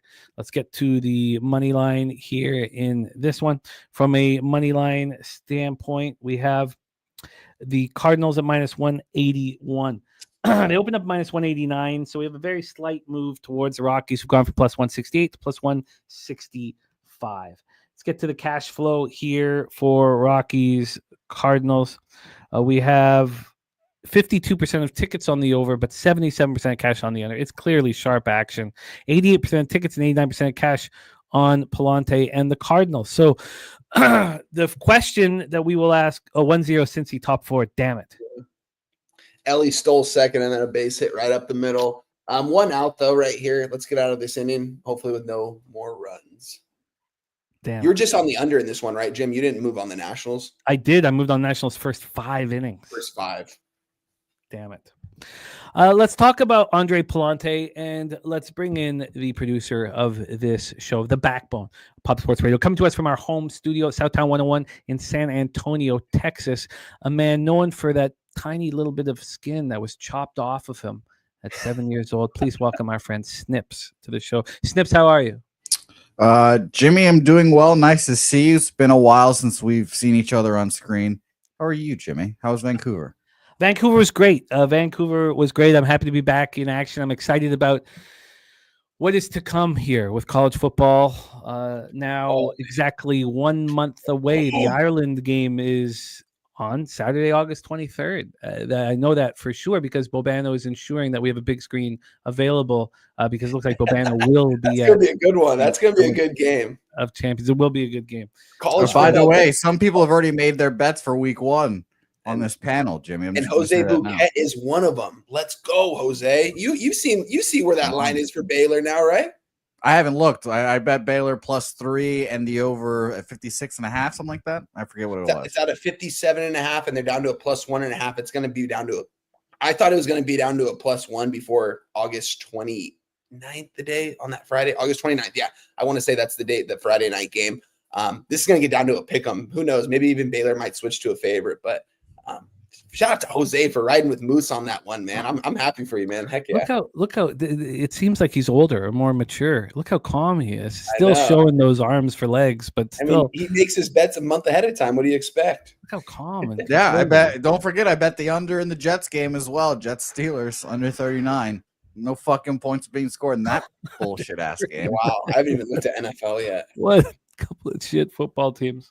But, I mean, come on. There's no like this. That's going to be fucking 15-10. Under 39. Now we have a lot of people on the under, but our guy Rue Boy says, Jimmy, bet your house. You're more. I rent, so it'd be my rent, my life savings on Cardinals Rockies over 11. Rue Boy on the other side of the market. So Jose, I'd like you to look up if Andre Palante. What his history is at Coors Field. If you could do that for me. Let's talk about Andre Palante. Numbers are poor now, coming off a 7-3 loss at Arizona. He's been bad on the road. He's been bad wherever he's gone. Righties hit him harder than lefties, but both hit him hard. We have Tanner Gordon, who looked pretty good before he went on the shelf May 28th. Now, he only threw 12 in the third. It helps when your sample size is tiny. Ask Sean Manaea. 9 strikeouts, 3 walks, and 1 home run. So he left. His last start was May 28th. On June 30th, he went on the shelf, 15-day with no oblique strain. He was optioned to AAA Albuquerque upon his activation 22 days ago on July 1st. He gave up 2 earned runs across 11 innings with a 16 strikeout, 1 walk, playing for the Isotopes. That's pretty impressive. Now the Cards don't hit. Why do I have Cards versus lefties? Palante's not a lefty. My apologies for you say Cards versus lefties. Yeah, Well, we don't know who the Rockies pitcher is. Oh no, I have that because it was still Kyle Freeland. No, it's Tanner Gordon. Tanner Okay, Gordon there we is the pitcher. Sorry, that's why, because it said Kyle Freeland, and I set this all up last night. I found out this morning it was Tanner Gordon. So, but Rockies versus righties, 243, 666 OPS. The mark of the beast. Cards bullpen 2.77 ERA last 30 days. While the Rockies is the worst in Major League Baseball at 6.07. So we have Sharps moving towards the under. Sharps moving towards the under. And then we have Sharps moving towards the under. And then on the money line, we have no movement despite so many tickets on the Colorado Rockies. Jose, break it down. What is Palante's history at Coors? And are you moving on this one? Yeah, so Palante is shockingly like flawless in Coors, which is hilarious, but he's only had one start. The rest were just relief appearances. He's pitched, God, I'm not a fucking math. Where's 13 and a third innings at one earned run ball there, 13 Ks, and only one walk, which all that you look at that together, you'd be like, wow, that's pretty impressive. And I should say that's against the Rockies. My bad. He's only pitched twice in Coors, 2 innings, 1 hit, no earned runs, relief. And then another one in 23. That first one was in 2022, 1 inning of just perfect ball. The rest of these games have all been at home. He's let's see this 5-1 against the Rockies when he plays against them. But no starts in Coors, only just 2 innings. A little scary for me to try to back him here, but he was very good, or he has been very good in his short stints against the Rockies. Huh. I haven't moved on this game though yet. I'll tell you, I haven't moved anything yet. It feels like I missed out on the good spots earlier. I saw you tweet out you're on like 4 or 5 things in these first few games. So shout out to you there. But I'll just quickly touch on the market here because it's going to be very interesting to see where it is. 89% of the bets and 90% of the money on the Cardinals. Not really too surprising. 52% of the bets on the over, 77% of the money on the under in this game. As I refresh here, I'm not really seeing, where is it? It's not moved to the Cardinals. I'll tell you that. It's gone down a little bit towards the Rockies. Probably not enough to get me there. By the way, Eric Fetty DFA'd. I don't know if you guys saw that. Oh my God. Yeah, just what a fall from grace. Yeah, I thought he would be a trade piece, but now anyone could have him. But yeah, I lean towards the Rockies here, but it's going to be a pass for me. I assume the line movement's more pitcher being confirmed than actual Rockies being good. We have many cappers on the under here, except for our guy Rude Boy, who is heavy on the over. Wine time, take it away. Yeah, nothing for me here in this spot. I mean, we're seeing an 11 here. I would think it hasn't moved though. I didn't want to bet this game. I haven't been betting Colorado Rockies games the last couple weeks. I had moved on at some point in the season when we thought we had value in them, but I decided to just take a step away from the Colorado Rockies in all their games this season. I'm not going to move up here on this spot. It looked like they were the spot yesterday, though, at plus 130, and it clearly was the spot. Sitting here at plus 160, plus 1 set. What are we currently sitting at here for this game here? I just want to pull this up really quick. So right now, Cardinals minus 180, Rockies plus 165, 11 minus 110 both ways. It's got to be a pass for me. I mean, seeing the Cardinals team total over 6.5 plus 100 makes me think that it doesn't matter who's going to be out there today for the Rockies, that the Cardinals are going to hit and hit hard, and we're going to see a lot of runs scored. I'm going to end up staying away from this game. I just have so much action going right now, and we've had so much value on these early morning games, and this is a game I wanted to stay away from, so I'm going to keep it short with you guys. I'm going to pass on this game. Palante's allowed 12 earned runs in his last 10 2/3. So he's just going to flip the switch and start pitching well again. I mean, this is a tricky one. This is a very, very tricky one where you got to, I guess, hold your nose, and you got to trust Tanner Gordon. You got to trust Palante. I feel like there's too much trusting going on here, and I'm not going to get involved. So, but I understand it, and I will this show will be over before this game starts. So I'll take another look at it and see if I can get past this. But I don't know. I don't know if I can. Let's roll on. And Jimmy, real quick, I hate to go back, but that Cubs game, was the wind blowing out in that game? Is that why the total was so high? yes. Yeah. Yeah, I figured. Okay, I was and shout out to Deacon who's in here. Deacon, let me know if you're moving on that over home runs. You can't get it. Jose, move on PCA and Michael Bush, 1 home run each plus 900. Throw a little something on it.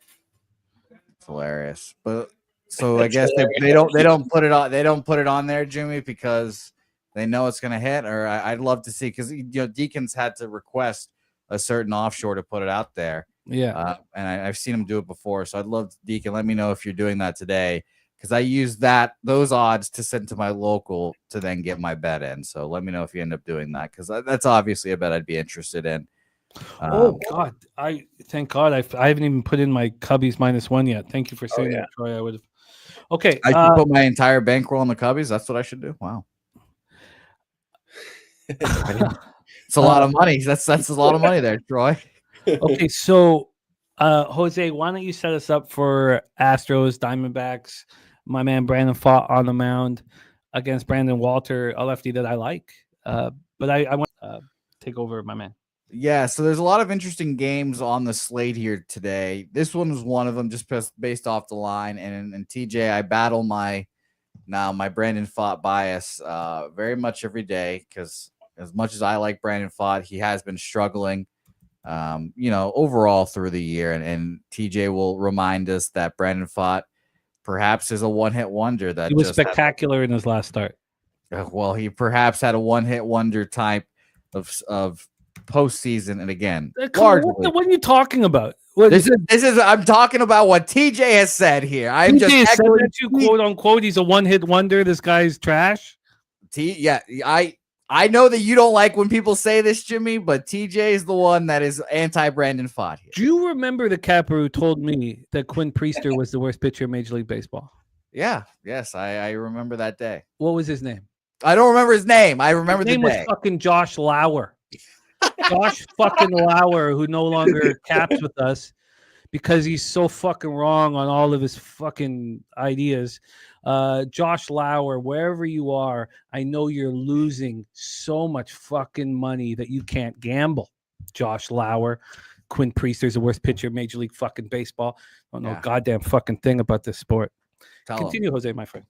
Yeah, so I battle that bias in my head of Oh, Mr. Belvedere, Gagnon 2. Gagnon 2 was a Josh Lauer hater. Oh, sorry, I'm a Josh Lauer hater. Gagnon 2 was a Quinn Priester hater. Nice call, Mr. Belvedere. I'm glad that these are the list of names that Jimmy recites before bed, like Arya Stark here. Let's go through Pfaadt's last few starts. Arya Stark. What do you do? What just Game of Thrones. You it's okay. These are pop culture references you won't understand, just like I don't understand Kid and Play. Oh, and Troy, Hancock will be next year. You'll see it next year. He'll be a top 2 pitcher in the Mariners rotation. All you guys who said he was trash, it's the exact same thing with Quinn Priester. You got to give these top pitchers, these top 6 picks in the draft, a little bit of time. There was Doc Halladay, a horrible pitcher when he had the worst ERA in Major League Baseball. Was he trash, or was he a first ballot Hall of Famer? We don't forget. Shout out to the Doc, man. He died doing what he loved too. Doing flips in his airplane. Yeah, he said I remember that when I read about it, there was a quote that he said he wanted to die in the air. It's absolutely crazy, but it happened. All right. Well, shout out to Roy Halladay. Jimmy, I hope that this has not impeded you from making your -1 bet, but these numbers might soothe you here. Brandon Pfaadt's last few starts. His last one, as you said, phenomenal. 7 innings, no earned runs, 6 innings or 6 Ks, no walks. His first really, really good start in a while. He had 8 innings, 2 earned runs against the Padres, so I'd say that's a really good start. But the rest, 6 innings, 4 earned runs, 5 innings, 3 runs, 2 earns, 5 innings, 4 earned runs. So he had his bouncy patches here. By the way, bases loaded against the Tigers here. That was a fishy line, and I wish I could have been on the show to bet that. But it's been struggling for him most of the season for Pfaadt. Walter on the other side, former Boston Red Sox. Of course, the Red Sox give up another pitching prospect that's turning out to be pretty good. 6 innings, 1 earned run, 6 innings, 2 earned runs, 5 innings, 5 earned runs, 6 innings, 1 earned run. His last 4 appearances against, I guess Seattle and Cleveland, not good offensive squads there. At Colorado was his 1 blow-up start, and he dominates the Cubs there for 6 innings, 1 earned run. Market in the game here, we've got Houston, Arizona here. 51% of the bets on Arizona, 52% of the money on Houston. Very split there. 53% of the bets and 66% of the money on the over in this game. We'll start with the total in this one when talking about line movements here. BOL -110 has kept it there, and seemingly the same with Penny here. Doing a little refresh here. All right, Penny, they opened up -103, -109 to the under. Now that's still that way, I should say. Moved up to -106 each way, but not much movement. This game is pretty split market wise. This game's off the board right now, Jose. Oh, that's very interesting. Let us know in the chat if Brandon Walter got scratched or what it is here. And the money line market moves here. I'll say not much movement here. -115 opener for the Diamondbacks. -119 at Penny, -120 now. So 5 cents of movement BOL, but not much. It's a tough game market wise here. So I'm very interested what you guys in the chat have to say. I'll quickly just touch on one last thing here versus righties and lefties for these two teams here in the last few months, or I guess last month. I'll just say, using the month of July for righties, the Astros are 6th, 122 weighted runs created plus in the month of July. Against lefties, the Diamondbacks are 14th, even 100 and 281 plate appearances against lefties this month. So I think it's a pretty tough game for me. I'd probably lean over, but nothing here for me. I think I know why this game went off the board. I mean, I don't know. There was just 15 cents of movement towards the Diamondbacks on one of my books. I still can't find it available here on this book right now. I want to move on the Diamondbacks. I'm just trying to look around right now. Jim, can you take it away? Well, I'll tell you real quick. TJ says Houston a dog versus the Bags. Come on, give me Houston again here. I knew you were going to bet against Brandon Fott here, TJ. Don't you worry. And yes, it looks like is that a grand slam for the Pirates. Let's go. 5-0. Oh, let's go. Easy there to start. That was disappointing to say the least. I see some Rafael Devers sucks in the chat. You hate to see that. Scott is on the over 8.5 here. Ricky Bobby likes the Bush Soto home run parlay there as well. And yeah, I think the Diamondbacks are the most interesting team in baseball these next few weeks because I hope they are sellers. But I'm excited to see here. Jimmy, what do you think about this game? Sorry, I had a bit of a issue there.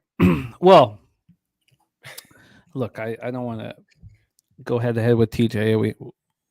We know his skill set and ability in Major League Baseball. Brandon Fott all year has been battling tipping his pitches. So clearly, when he has that under control, he's the pitcher that we saw in the playoffs last year, a pitcher that I very much believe in. When he's tipping his pitches, he can't get out of an inning. So I do think that the numbers that TJ is dropping, which are real numbers, as we've spoken about, numbers lie, just like touts. So I believe here that we should put a line through those numbers because of his issue with tipping pitches. Again, that's a tricky thing to do here, and the Astros are more than the sum of their parts. They're just more. They play very, very good baseball. We watch them do that. And they're hitting 262 with a 772 OPS versus righties. So that is a problem here. Do we trust Brandon Walter? I mean, I can still bet this. Brandon Walter coming off a nice performance at the Mariners. It was in a pitching ballpark, and we know the roof is closed here, and it's a controlled environment, and there's no reason why Brandon Walter wouldn't be able to pitch well here again. Jose, can you look up what the Mariners are doing against left-handed pitchers, 15 days or 30 days, whatever helps In the here? month of July here, they're exactly even 100. Then you're saying the the Diamondbacks against lefties? No, I would like to know what the Mariners are against lefties. Okay. That's who we just Seattle is 15th still. They're both 15 and 14th, even 100. So, with all that being said here, I would like just to let the market, tell me if I'm on the right side. And we've had now a move towards the Diamondbacks. There was a 10-cent move towards the Diamondbacks 5 minutes ago from minus 120 to minus 130. Now it's come back 3 cents to minus 127. And then again, just like last night, if you are going to back the Diamondbacks, you have to deal with their bullpen. And statistically, their bullpen's been good over the last 30 days. But when I bet on them, they blow saves and blow men. And I think that I should instead focus on Fought pitching very well here in consecutive home starts, getting over his issue with tipping pitches, which would then make his numbers obsolete. So with all that being said, I think that I should back the Diamondbacks first 5. The Diamondbacks, if there's a pitching advantage with Walter, which is what it statistically says, then the Diamondbacks shouldn't be more expensive first 5, and yet they are. So I want the Diamondbacks first 5. I'm not going to take them first 3 too, because the 40 cents of juice is the vig is just, it's too much. So I'll just take them first 5, and that's my plan. Jose is Diamondbacks first 5. Diamondbacks first 5 for old Jimmy the Bag. I wish you luck. Deacon, I'm looking for that home run prop so I could play it here, hopefully, and I have not found it yet. These sons of bitches. Jose, just take that the 2 home run parlay plus 900. That sounds disgusting. I know, but if it hits, Jose, you're gonna. I get if it hits, I'll fucking bust my pants, but I don't know here. No, I feel you. For this game though, guys, I'm gonna be on the Diamondbacks. I'm gonna move on them right here, right now. I could have gotten a minus 120 right before Jose started talking about him. Refresh the page, was off the board. Went to minus 135 on one of my other books. It's at to a minus 130 on my other book. We've got a total right now sitting. One of my books has an 8.5 juice to the under at minus 120. The other has an 8 at plus 100. I think Fault's going to go out there and pitch a good game for the Diamondbacks today. I think the Diamondbacks are going to start winning some ball games and somewhat get back in this race the second half of the season. These bats are too deep not to. And I just think that they're playing with some extra motivation, knowing that someone's going to get traded over there. We don't know who. I'm sure it's going to be Gino Suarez. It's going to be very interesting to see what kind of offer a team makes for that guy, because that guy is just playing some big time baseball right now.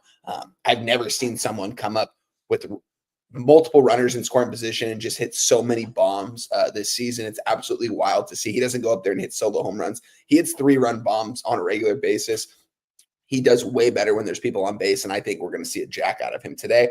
But I do also think that this could go under, which is why we're seeing 8s pop up at some books right now, plus 100. But I'm going to move on the Diamondbacks, minus 130 on the money line here, guys. I like the Diamondbacks. I wanted a minus 120 before I came onto the show. It was one of the games that I circled that when we were talking about this game, I wanted to see if I was going to get talked into it. Seeing Jimmy on these first 5 here for the Diamondbacks. I'm just going to move on the full game. You guys know me. I'm not a first 5. I've made a couple of those bets this season, but I just don't. I'm not going to give out those plays if I don't cap it correctly, and I don't really cap first 5s a lot of the time. So I'm going to be on the Diamondbacks here. Just full game, minus 130 is a little juicy, guys, but we're going to take it. Diamondbacks money line, minus 130. Lean towards the under as well. Yeah, I could get talked into the under. I don't trust the Diamondbacks versus lefties, but they've been fine. I'm going to wait on that, but I think the under is well within the realm of possibilities here for an addition. But at this point, I'm just going to leave it as it stands here with the Diamondbacks first 5. But I think I might want more because Brandon Walter is pitching pretty well, and he's going from the Seattle. I know that the roof's a little bit open in Seattle, but it's a pretty controlled environment and it's Pitchers Park to this controlled environment. What is keeping you off this total, Jose? A little bit of lack of trust in Brandon Pfaadt. So that is my holdup. Yeah, I got scared there. You saw a wine time. I started questioning Brandon Pfaadt, and all that anger came out directly towards me, and I was just a messenger. I got shot. Got shot in his front door. You son of a bitch. All right, let's roll on here. Next up for us, we head to T-Mobile Park in Seattle, Washington. The aforementioned Quinn Priester, who I had to, and Lodolo over 6Ks cashing for our guy Kong's Clips. Came in the chat, delivered the goods, and got that cash. Shout out to the one and only Kong's Clips.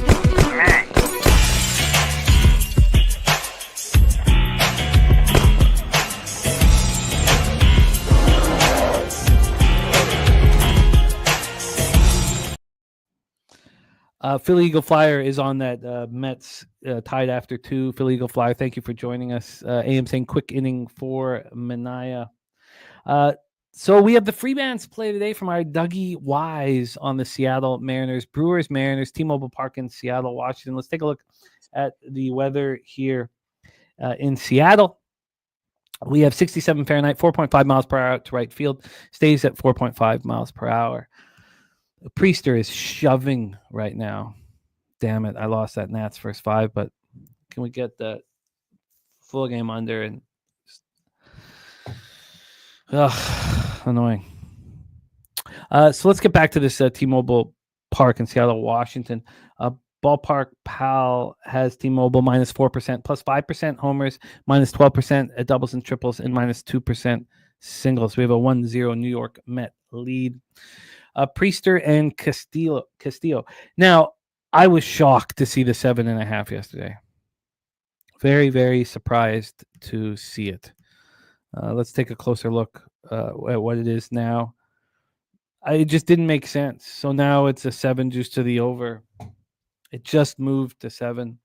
Why on earth was it a 7.5? It shouldn't have been a 7.5. We've seen these games be extremely low scoring. Great job, Arnie Lofton, my man. TJ on the under 7.5. Every single model would tell you that this is going to go under. Both pitchers did not allow a run, and yet they drop a 7.5. Had it been a 7 juice to the under as the opening line, I'd be on the under too. But why on earth is it a 7.5? Yeah, I'm starting to be a little more cognizant of those opening lines. Says it moved to 7 30 seconds after Cal Raleigh wasn't in the posted lineup. Wow. It just makes no sense. It just made absolutely no sense. I was astonished. It's like, how on earth do they throw a 7.5 out there? You have the Brewers with the best bullpen in baseball. Mariners bullpen struggled a little bit, and they used Munoz. It makes me think, and Spooner says, yeah, it was juice to the over. It made no sense. I do think it should have opened as a 7 juice to the over, yeah. And so, TJ saying it's a game day in Seattle, not as run suppressive. I'm just saying, and I will cheer you guys on, but on a moving day, on a travel day, with these low scoring games, you have these 2 monsters on the mound. Luis Castillo has allowed 15 earned runs in 11 home starts, 15 of them. You have Priester, who's coming off 10 strikeouts and no walks at Chavez Ravine against the Dodgers, who I know aren't hitting. That I'm not going to look at. To me, it just makes absolutely no sense whatsoever that the books would put it there unless they think runs are going to be scored. So, with that being said, I completely understand why your X's and O's took you there, and you can completely trust it. But for me, I fucking smell a rat. So let's get to the money line here. In this one, we have the Mariners at minus 118. They opened up minus 126. The Brewers are gone from plus 114 to plus 109. So what was in my mind here was AM. And AM says, that after a team loses that winning streak, that how often they lose that second game in a row. I couldn't stop thinking about it, even though I wanted to back Priester and wanted to back the bounce back. So this game threw me for a loop. Brewers versus righties, 246, 707. OPS last 30 days. Mariners are hitting pretty hard, 261, 758. And TJ said I also bet the Brewers on a few books that were slow to react to the Cal news. So with all this being said, I'm off of this baseball game. Take it away, Mr. Bouquet, my friend. Yeah, I have not moved on this game yet, but the markets are pretty insane in this one. 90% of the bets on the under, 80% of the money on the under. It's moved a half run down. But I'll say this. I too thought this was maybe I was a little more ambitious. I was like, this is like a 6.5, 7 line kind of written all over it to me. And like you mentioned, seeing a 7.5 was like, okay, that's a little weird here. So I'm off. Honestly, I kind of lean over at this point with all that money on the under. And if this being like the most obvious under of the board, I do kind of lean over, and I have to, I nutted up, and on Saturday, I went against one of my initial bets, and Cap talked me off, and I flipped, and it cashed, I believe. So I done it once. I can potentially get there again, but a 7 over here, I'm semi-interested. And shout out to Quentin Priester. He's pitched phenomenally. He's pitched like one of the best pitchers in baseball, and the Red Sox gave him away for a draft pick, and it's only bothers me a little bit. But Brewers, shout out to you, Jimmy. I think about the Brewers and you all the time now. It's quite funny. Yeah. I mean, there are no miracles and there are no fairy tales in Shawshank. I'm not going to sit here and expect $25,000 here, or anything like that. But it's a fun bet to have in my pocket. This is supposed to be fun. It's not supposed to be stress filled and losing your family and not all that shit. So it's supposed to be fun. Fun to have the Brewers in my pocket. Wine time, take it away, my man. Yeah, I could only lean towards the Brewers, maybe because I bet them yesterday and took a loss on them. I want to go back to the well with them. I like Quentin Priest on the mound.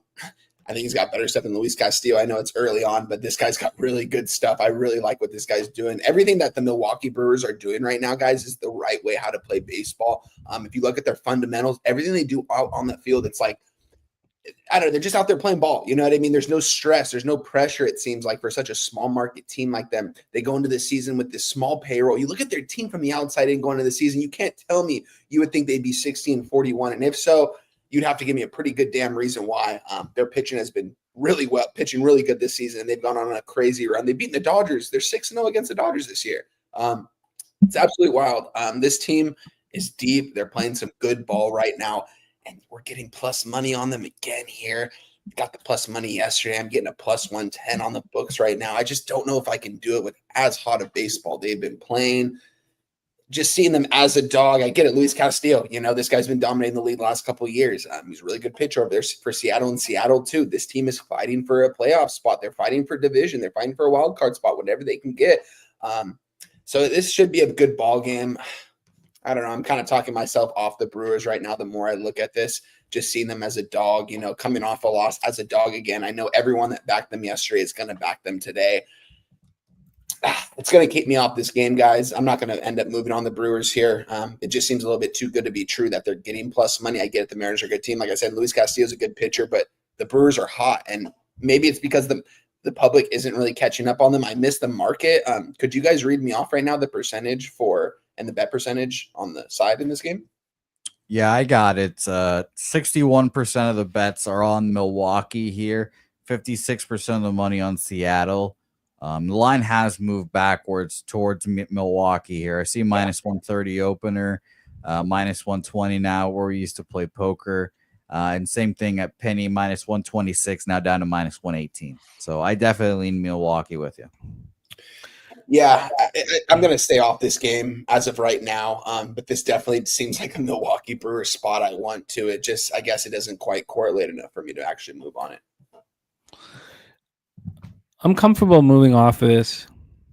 In the future, when I see a 7.5 that shouldn't be, then the big dumper gets taken, a big bat gets taken out of lineup and it drops to 7. That's why it drops to 7, not because of cash.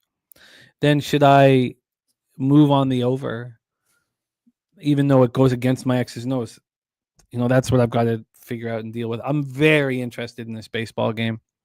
Dougie Wise, free bands play of the day is the Mariners minus 122. Let's roll on, fellas. Let's roll on. Go to Dodger Stadium in Chavez Ravine, where the Dodgers 16 games over 500. That's it. 59-43. That's it. That's it. 59-43. They're worse than the Blue Jays. Well, that's America's baseball team right now. North America's baseball team, at least. The world's baseball team. Fuck. If I was going to take the Blue Jays Dodgers in a 7-game series, you guys know who I'm going with in that spot, and it's the Blue Jays. Yeah, and the Dodgers don't even make the World Series. The Cubs will be there. There's zero. I'm not gonna say zero chance, but I don't see the Dodgers making a World Series run for quite some time. But we'll see. The Cubbies got to go out and get the best relievers on the market, and they need. Johan Duran's right there. Griffin Jacks. Right there. There has been a big move towards the Minnesota Twins. Shout out to TJ, his breakdown in the chat why he was on the Twins yesterday. I had the Twins first 3+1/2. Fading the Dodgers first 3+1/2, which was bad last year, is being incredible this year. Who cares? Ohtani twice. I mean, I should watch what I say, but I believe he's homered in 4 straight games, and his home run prop today is plus 125. Absolutely. And the home run he hit, I was in Vancouver in the Brewers-Dodgers game, and the Brewers, of course, came back to win, but it was like a half swing. It wasn't even a hard swing. He's just insane. Unbelievable. So the Twins have gone from plus 202 to plus 187. Let's get into the total for this one from a total perspective. We are sitting here with a 9. It's minus 116 to the under. This opened up at 8.5 and has moved to 9. We take a look at the cash flow for the Dodgers spot. Here we go. We have 73% of the tickets on the Dodgers and 87% of the cash on the Dodgers, and a move towards Paddock and the Twins. 60% of the tickets on the under, and then 92% of cash on the over, which is wildly interesting. Let's roll.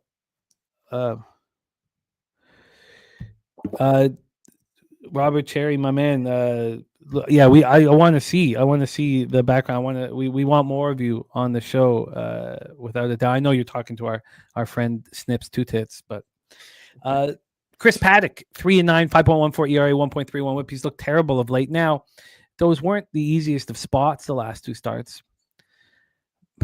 Colorado in the thin air, he got touched up for 5 earned runs over 5 innings.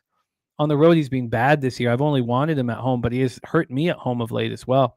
Tyler Glasnow has had 4 starts at home. He's allowed 5 earned runs. Now, 4 home runs and 5 earned runs, so he does get barreled at times. And righties have had no chance against them thus far. Now we're talking about 29 innings. He's walked 15 batters, but he's not getting hit. Righties are hitting .078 with a 347 OPS. That is unbelievable. It is lefties who are hitting .264 with an 805 OPS.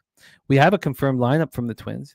If lefties are your kryptonite, this is the team you want to face. I mean, Castro is a switch will hit from the left side, and you have Larnach, but Cody Clemens and Matt Wallner are the other lefties, and that's not the Matt Wallner that we remember. It's a pretty weak-ass Matt Wallner.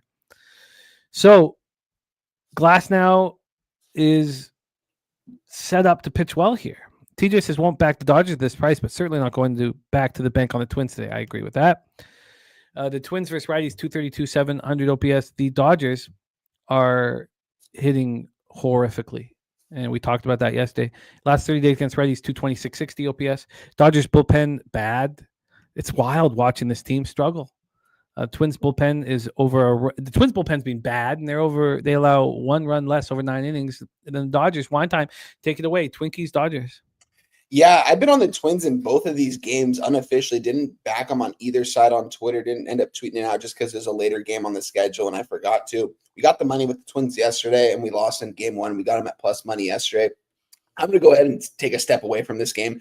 To me, this seems like a Dodgers spot, seeing them priced. I mean, They weren't quite priced like this the previous 2 games, but seeing them right here coming off that loss, I do think the Dodgers are probably live to win this game. I do think that they're going to be able to put some runs here on the board against Chris Paddock.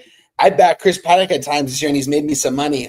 So it's kind of hard for me to fade him here in this spot. So I'm just going to do my due diligence and stay away from this spot. We are seeing a Dodgers team total at 5.5 plus 100. 2-run home run fish. Oh, wow. What is that, 5th inning right now? That is the bottom of the 5th. All right, let's keep it at that. Let's go. And the Angels have runners at the corner with 2 outs right now in the 2nd inning. I'm going to end up staying away from this game. Seeing the Dodgers team total only plus 100 for 5.5 in this spot makes me think that the Dodgers are going to smash today, guys. That Glass now goes out there and actually does pitch well. I mean, the Twins team total is under 3.5, juice minus 115. They have the Dodgers pretty much 2 runs better than these guys right now. I'm going to stay away from this one, but I wouldn't argue with the Dodgers money line in a parlay with something else on today's board, or even a 1.5 at minus 110. That's not super expensive. I just don't really lay a lot of run lines in baseball. I haven't this year, so I'm not going to do it here. I've been unsuccessful in those spots, so I'm not going to do it here. I'm just going to end up taking a pass on this game. Yeah, I mean, I expect the market moving the way it is based upon how bad the Dodgers have been playing. Maybe equal to sharp action on the Twins. Regardless, you don't make a living fading the books in these spots. And then I'm right with TJ going, do we want to go back to the Twins again? With the way Glasnow's pitching at home. Jose Bouquet, take it away, my man. You're muted. My God. Why am I muted? It's okay. It's okay. Easy stay off. I don't know. I don't know why. That was very reassuring. Thank you, Jimmy. I don't know why I would be wanting to back the Twins here. I don't like Chris Paddock, and the Dodgers are the Dodgers. So no thanks. They're fucking 20 games over 500 over at home, So no thanks. But I will look forward to fading the Dodgers in the near future, hopefully in October. But I won't say they're not going to win the World Series, because then they would for sure win the World Series. Yeah.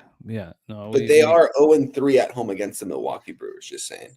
Angels ground pop out. They had bases loaded with 2 outs. Couldn't get any runs on that. God, I wish. I'm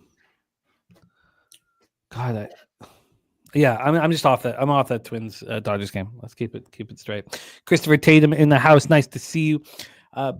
Let's roll on. Coin saying Seattle 17-4-1 on the road to the over since, and they play at the Angels. He's talking about tomorrow. Since June 1st, says our friend Coin. Okay, let's roll on. But that concludes afternoon action, which means that the only additions to the bets I've made that are starting out are the Cubs -1, which could still, I guess I won't be able to use it with a money line parlay of any kind. Maybe I should have, instead of taking the Diamondbacks first 5 at -140, which is very expensive. It was more expensive offshore. But maybe I should have just taken the Cubs money line with the Diamondbacks first 5 and then got the VIG, took out the VIG that way. But I'm certainly not going to put a second unit down. So then I still have interest in that under, but it went off the board. It was off the board offshore at one of the books I was looking at. It was -143. Now it's back on the board. Okay, let's see if anything's changed. Yeah, so it is 14 cents more expensive to back Brandon Pfaadt in his terrible numbers. I truly hope that the tipping pitch, his problem with tipping his pitches is part of the reason why we can put a line through terrible numbers. And I hope this works. And I tell you that in horse racing, creating the excuse for someone that you want to back, if you think it's a valid excuse, does lead to getting paid. Isaiah Scurry saying, do you like the Phillies? Well, we are going to be there shortly, very shortly. So we'll break that down. Isaiah, that's Red Sox Phillies. We've already heard Taint play the days in that game. So we will discuss that. That's just one away here. 6:40 p.m. Eastern with the Baltimore Orioles at Cleveland Guardians. Slate's Coney, Brandon Pfaadt. the two guys that helped me very much last year with the Diamondbacks and the Naylor Ciccone trade in the offseason. This is similar to the Priester trade for a first round pick. We know that these pitchers are valued by the teams that they're going to, and I trust that. I've always trusted that. We have Zach Eflin on the mound. He wasn't listed at first. We thought it was going to be old man Charlie Morton. It is not. It is Zach Eflin. He's been out with lower back discomfort. He made 2 rehab starts in the minors. Last out. Now it's I'll go over them because it's not quite. He threw 68 pitches over 4 innings. So there's going to be some limitations here. It was at the rookie level Florida Complex League. So he struck out 5. He allowed 5 unearned runs on 3 hits and 1 walk over 4 innings. So his first rehab start was last Sunday. So about 10 days ago, 11 days ago. It was a 4-inning, 58-pitch outing for AA Chesapeake. I don't know what he's going to give you, especially it being on the road. On the road, he's been terrible. Zach Eflin's been very tricky since he left Tampa because we could trust him in Tampa. We could trust him at the Trop. He's been tricky. Lefties have been destroying him this year. 347 with a 1.082 OPS. Absolutely annihilating him. And, this is probably a decent team to go up against if lefties annihilate you. Now, Ramirez will be the switcher, and Manzardo is a lefty batting fourth, and Santana will hit left, but I don't fear Santana at all. Then you have Kwan leading off. Martinez was also switched. So with that being said, this is actually a lineup perfectly set up to attack Zach Eflin. You're going to have all the switchies hitting from the left side, I would imagine. This is actually a pretty good lineup. Slade Ciccone coming off, getting touched up for 6 earned runs. He still went 8 1/3 rolling. At home this year, he's been questionable at times. He gets hit harder by lefties than righties. Lefties hitting 265 with an 801 OPS. And there's some dangerous lefties in this lineup. Holiday, Henderson, O'Hearn, Cowser, and Mullins. So this is a tough lineup to get to. Orioles versus righties last 30 days, 241, 717 OPS. Guardians aren't hitting righties at all, 197, 662 OPS, and both bullpens have been bad, and the Guardians is a bit of a surprise. Let's go through the weather and the line history and hand it over to our guys. We'll have Jose hit lead off here on this one. 84 Fahrenheit, feels like 86, 3.6 miles per hour in, dies down to 2.7 miles per hour. When we get to the Ballpark Palette Progressive Fields, plus 8% overall, plus 9% homers, plus 1% doubles and triples, and plus 3% singles. So let's go to the line history here in this one. We'll start with the total. This total is an 8.5. It's minus 117 to the over. This opened up minus 105 to the over. We had 12 cents of movement towards the over. And then we go to the money line. From a money line standpoint, we have the Guardians at minus 121. They opened up minus 126. So could Eflin pitch well, or is this more that Ciccone is vulnerable? The table here telling us that 76% of the tickets and 90% of the cash is on the Guardians and Ciccone, and the line's not moving towards them. 64% of the tickets are on the under, but 54% cash on the over. The only thing what would keep me off the over, actually? Nothing should, I guess. Jose, take it away for us, Orioles Guardians. By the way, Devers home run for whoever said Devers sucks. There you go. Off to Spencer Strider. And Spencer Strider is furious because that ball was basically on the ground. So that's very funny. So I'm not on the over in this game just because I feel similarly with Slade. I think he's a decent to good pitcher here. But the fact that there's 76% of the bets and 90% of the money on him here, and we've moved 7 cents, if that. At Penny, it went from minus 126, Cleveland to minus 121. BOL has minus 122 to minus 126. So it just seems like today might be the day he gets touched up. So maybe you lean over, but it's nothing for me yet here. I was semi-interested in the Royals with that line movement. And again, all of that money on the Guardians. I'll say it one more time. There is 76% of the bets and 90% of the money on the Guardians here. So it seems like Baltimore is live for me here today, but I haven't moved on it yet. Yeah, I'm right there with you guys. I kind of want to move on the Orioles here in this spot. I mean, seeing all this money and the bets coming in on the Guardians and the line not moving, my book right now is giving me the Guardians -127, Orioles +117. I don't know if we're going to get a much better number than +117. I think this is going to end up getting down to probably like a +112 before first pitch. We still have quite a bit of ways until this game actually goes off. But I'm close to moving on the Orioles here to avoid the sweep here. This isn't a Guardians team that I like by any means. They're sitting at 500 somehow at this point in the season after all the struggles, though. I mean, I know the time is now for them. If they want to get a run going, they have to start winning ball games. They've already taken this series. I'm not going to bet on them to take the sweep here at a -127 with a clear-cut better pitcher on the mound here and the better team in the Cleveland Guardians. I think the Orioles are live to win this game. This isn't a spot I want to move on officially quite yet. I kind of want to take some time on this game. Orioles have been playing better baseball the past month or so. It's just, I don't know. I'm going to end up staying away from this game, but I have a lean towards the Orioles. I kind of want to see where this line goes. If this gets down to like a +115, maybe I move on it then if I see it go down to that. But as of right now, I'm going to stay off. I just have got a good amount of action going, and we've been doing well so far. So I don't want to get too ahead of myself and just keep playing these games that I don't quite have conviction on. I'm not going to end up moving on the Orioles. It doesn't all correlate enough for me. Looking at the market and all that does correlate for me, though. I don't know. It's a tough matchup for me, guys, but it's going to be a stay away for me on this game. I'm going to be on the full game over 8.5. You guys know 10% of my totals are overs. This will be one of them. 3-0 Giants. Oh wow. Yes, Matt Chapman just hits a home run. Did you move on anything in that Giants game, Jim? I forgot. Yeah, I'm on the under 8.5. Under 8, sweet, yeah. I got 8.5, right?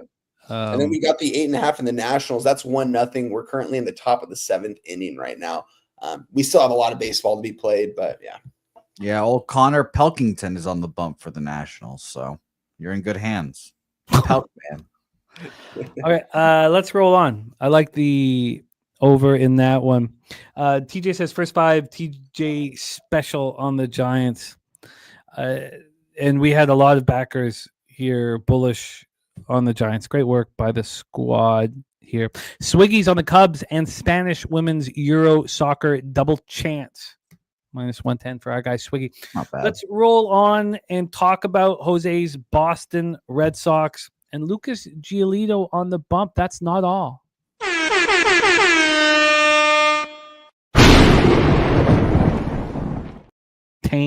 Taint is here. Sweet taint. Boston Red Sox money line for Matty Ice. Giolito has been lights out on the road this season, and Philly hitters are only hitting .211 against him in 104 at-bats. Luzardo has been average at best at home. Taint play of the day is the Red Sox money line.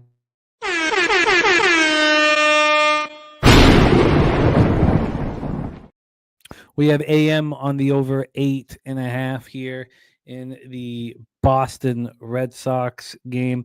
Giolito 6-2, 3.59 ERA, 1.24 WHIP. He's been very good, surprisingly good. Last start, 4-1 loss to the Cubs. Not the end of the world. We know what the Cubs do with their bats.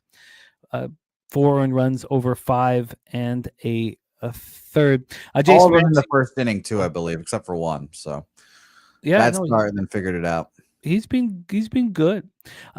By the way, Jason Ramsey cashing with the Giants' first 5 at +175. He also says that he thinks since that Houston series, the Guardians have found themselves a lot of work to do to get back in the race. Well, they're not going to get back in the division race, but get in the. There's a lot of chickens being counted there, Jimmy. I'm not going to lie. The Giants or the Braves haven't even hit in the bottom half of the 5th inning, so a lot of chickens being counted.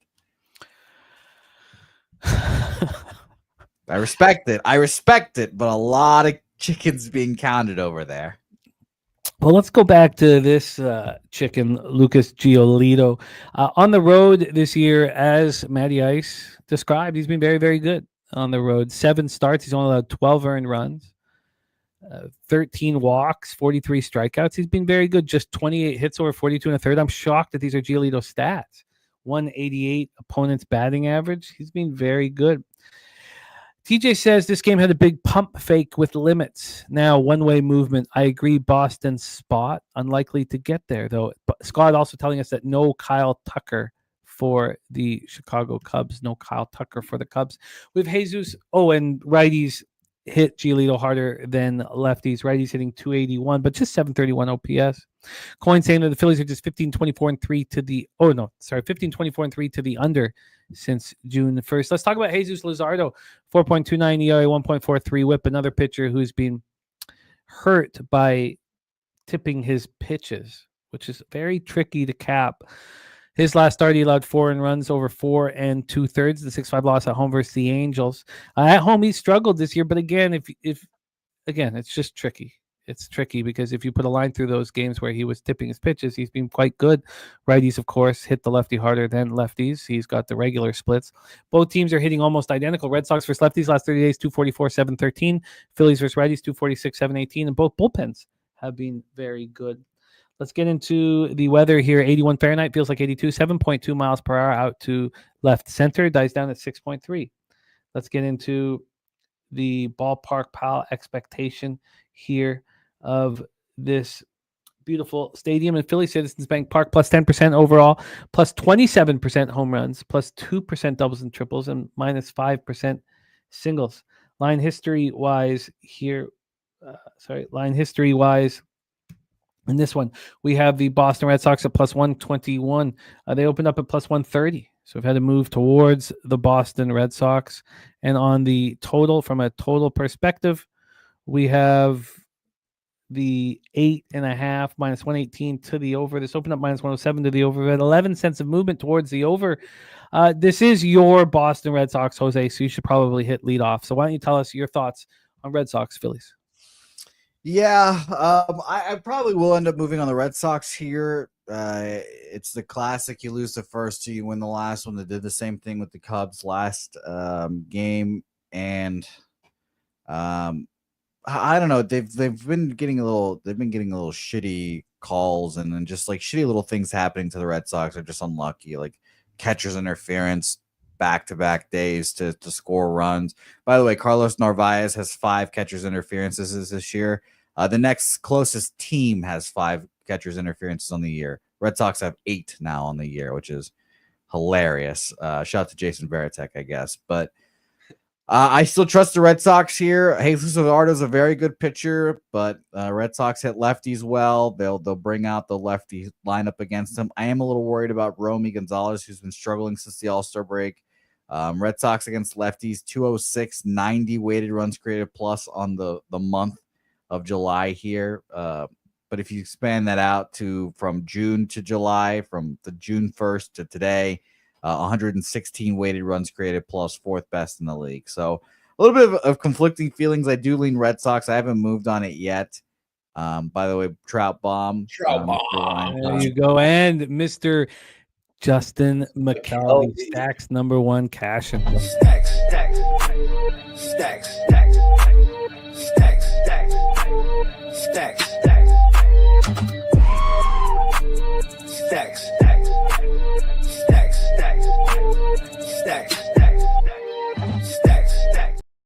That's what Diddy was missing in those freak-offs was an elephant in the background. Man, you need that elephant fucking firing off.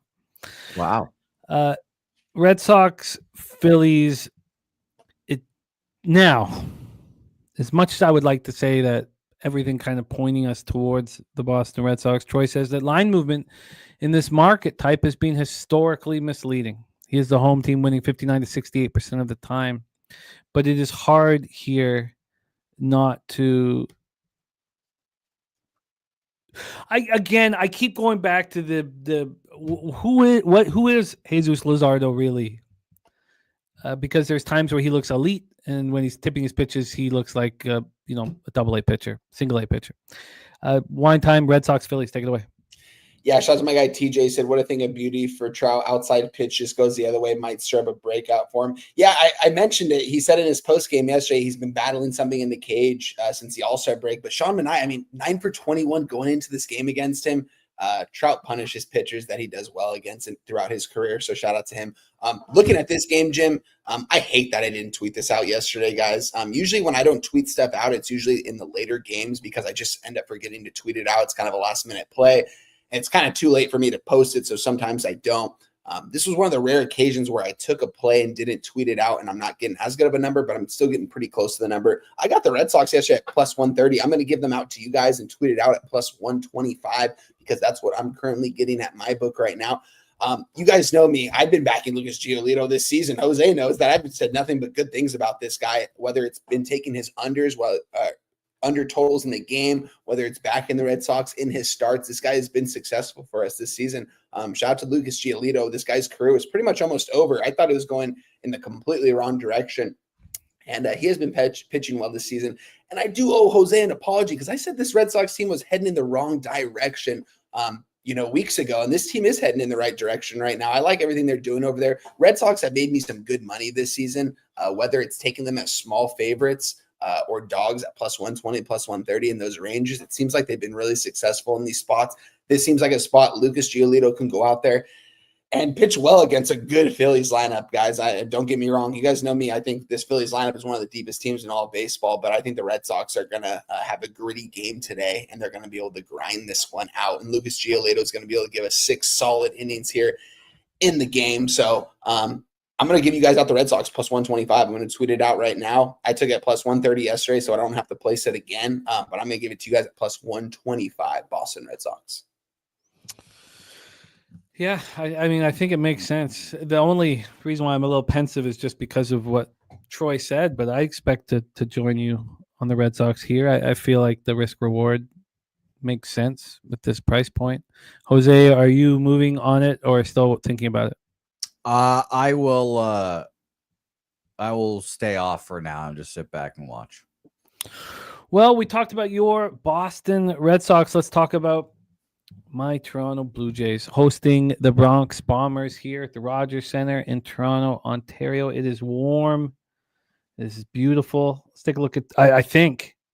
Are people happy with the Blue Jays now? Because a few months ago, it was doom and gloom over there.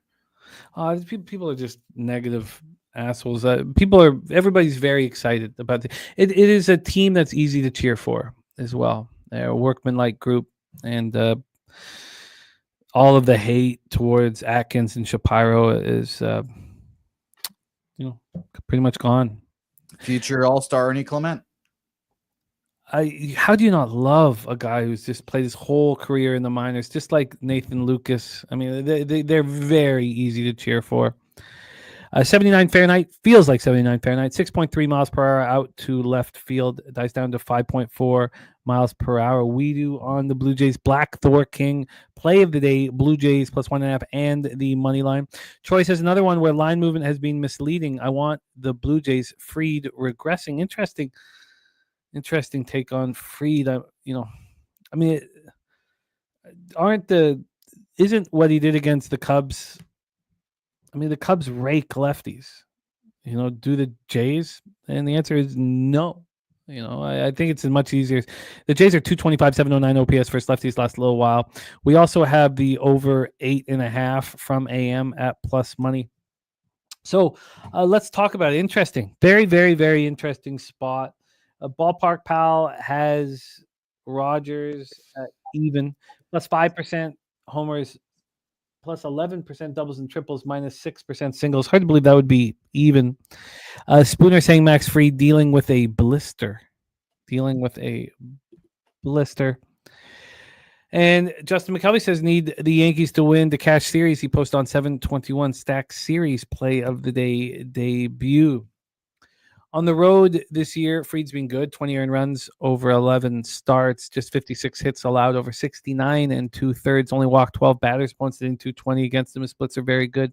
Then you have Chris Bassett, who's been very good at home, coming off a 4-0 win at home versus the Giants. It was a wild game because they were constantly getting double plays to get out of trouble, constantly having the ball hit in the right position. Chris Bassett threw 6 1/3, allowed 10 hits, and didn't allow an earned run. And it is lefties that hit him hard. 305, 8 .52 OPS. And that is Dominguez, the switch you'll hit from the left side. Bellinger, Jazz, and Austin Wells are the lefties. So there we go. Those of you who trusted the market and backed the Giants, you guys deserve all of that money. That was not an easy thing to do. You deserve all of that money. And I hope we can cash that under still. Verlander delivering. I kind of like it. I mean, Jim, he threw 40 pitches in the next 3 innings after that 40 pitch first inning. He was so efficient. Crazy. 71 pitches between the two in the first inning, and the first 300 catches, the first 500 catches. Nerfy fucking cashes. That's crazy. 70 is crazy. Absolutely right. 71 pitches in Nerfy cashing. I don't even think I've ever heard of that before. You got to look into someone's got to look into that for us. If that's ever happened in the history, like in the first innings combined of over 71 pitches without a run scored. How many people did they leave on base? There's at least 3 in the bottom of the first. I don't know about the top of the first. I didn't see that. Yeah, the Braves left the bases loaded because Harris hit that to the warning track. There was a lot of warning track spots. Yeah. Wow, wild. So again, lefties are hitting past it harder than righties. Yankees versus righties, though, are starting to hit again. 255, 798 OPS. And as I said, Jays are not hitting lefties. Jays bullpen has been strong while the Yankees bullpen has struggled. So that is the situation at hand. Let's take a look at the line history and hear what Wine Time is going to do with Yankees Jays. This total is an 8.5. It's minus 110 to the under. This opened up at 8 and moved 8.5. I pushed the 9 yesterday. On the money line here, we have the Jays at plus 124. They opened up at plus 121. This is a pretty fascinating spot. Troy says he's got to go, but Blue Jays money line and plus 1.5, Rays minus 1.5, double result, and A's money line subject to change. Thank you, Troy. I will copy and paste that. Thank you for making time for us. And then when we get to the board, the very interesting board, we have 51% of the tickets and 53% of the cash on the Yankees. So that's why this line's not moving. It's pretty 50-50 split. We have 80% tickets, 94% cash on the under, and it's moving towards the over. Pretty fascinating situation. Wine Time Sports, Yankees, Blue Jays, AL East action. Take it away.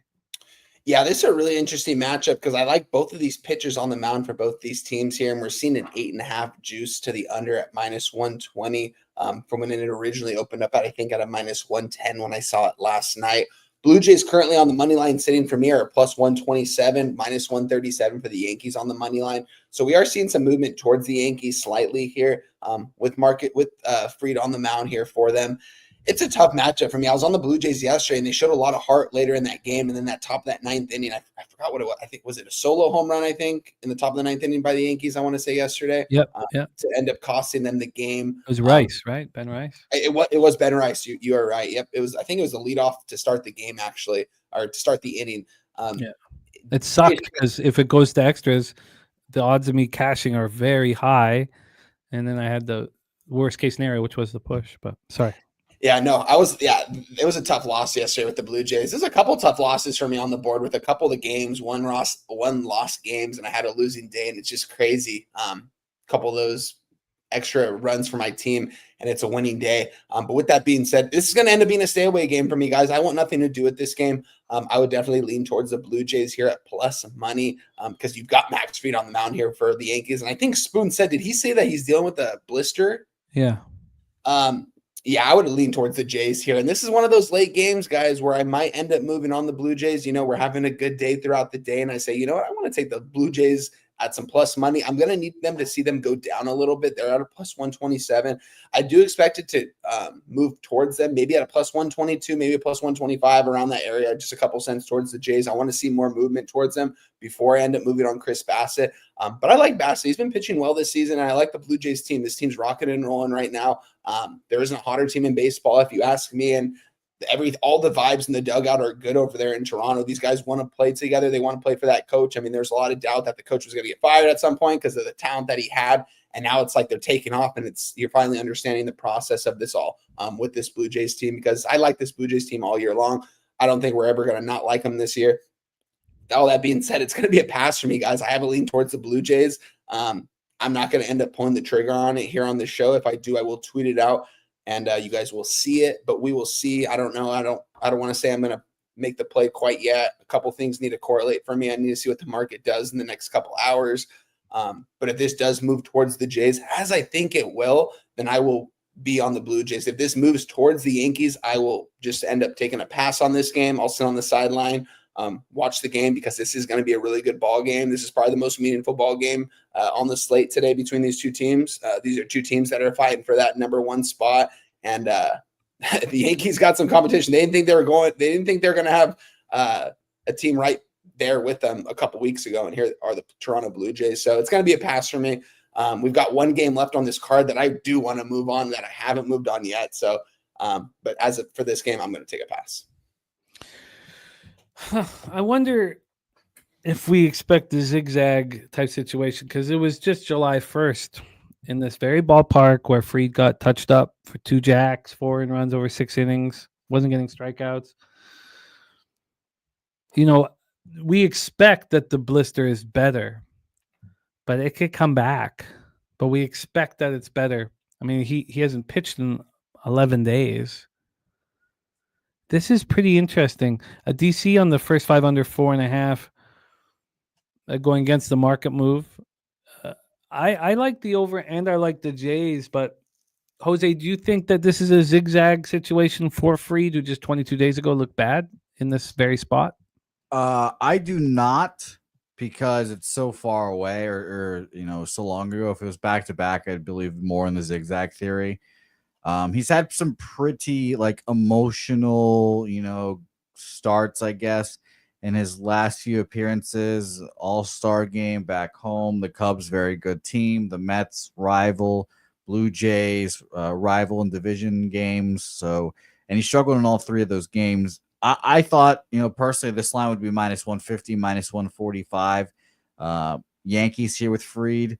So the fact that it was -135 was my red flag or green flag, whatever you want to say in this case, to go move on the Blue Jays. So I'm on the Blue Jays plus 115. I think I got it at just now. I'm going to double check right now.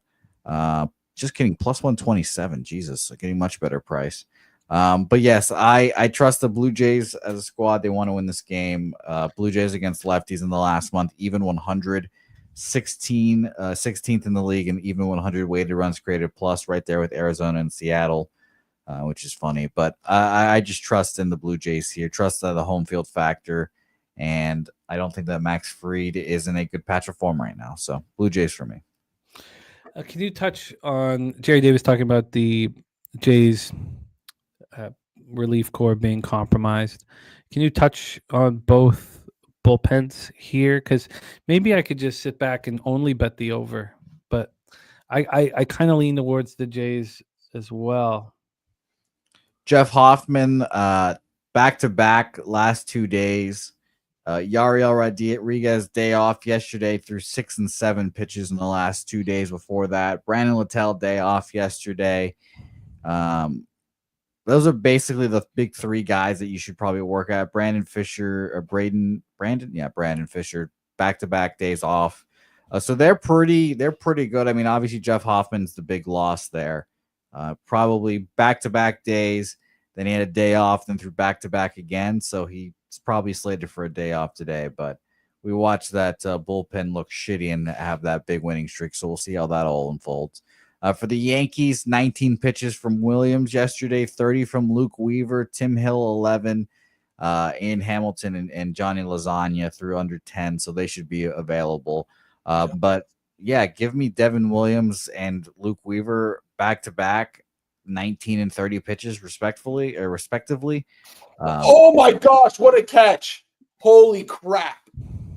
The center fielder for oh my gosh, that was the center fielder for the Nationals just completely scaled the wall in center field and took a home run away. It is still a 3-0 ball game. Holy crap. That was one of the greatest catches I've ever seen. Well, I just saw it. Oh my God. Out of me. I'll tell you that. Just startled the fuck out of me. But Blue Jays for me, yeah. Sorry, Jose. Wow. No worries. You startled me, but no worries. Blue Jays for me. Go ahead, wine time. Wow.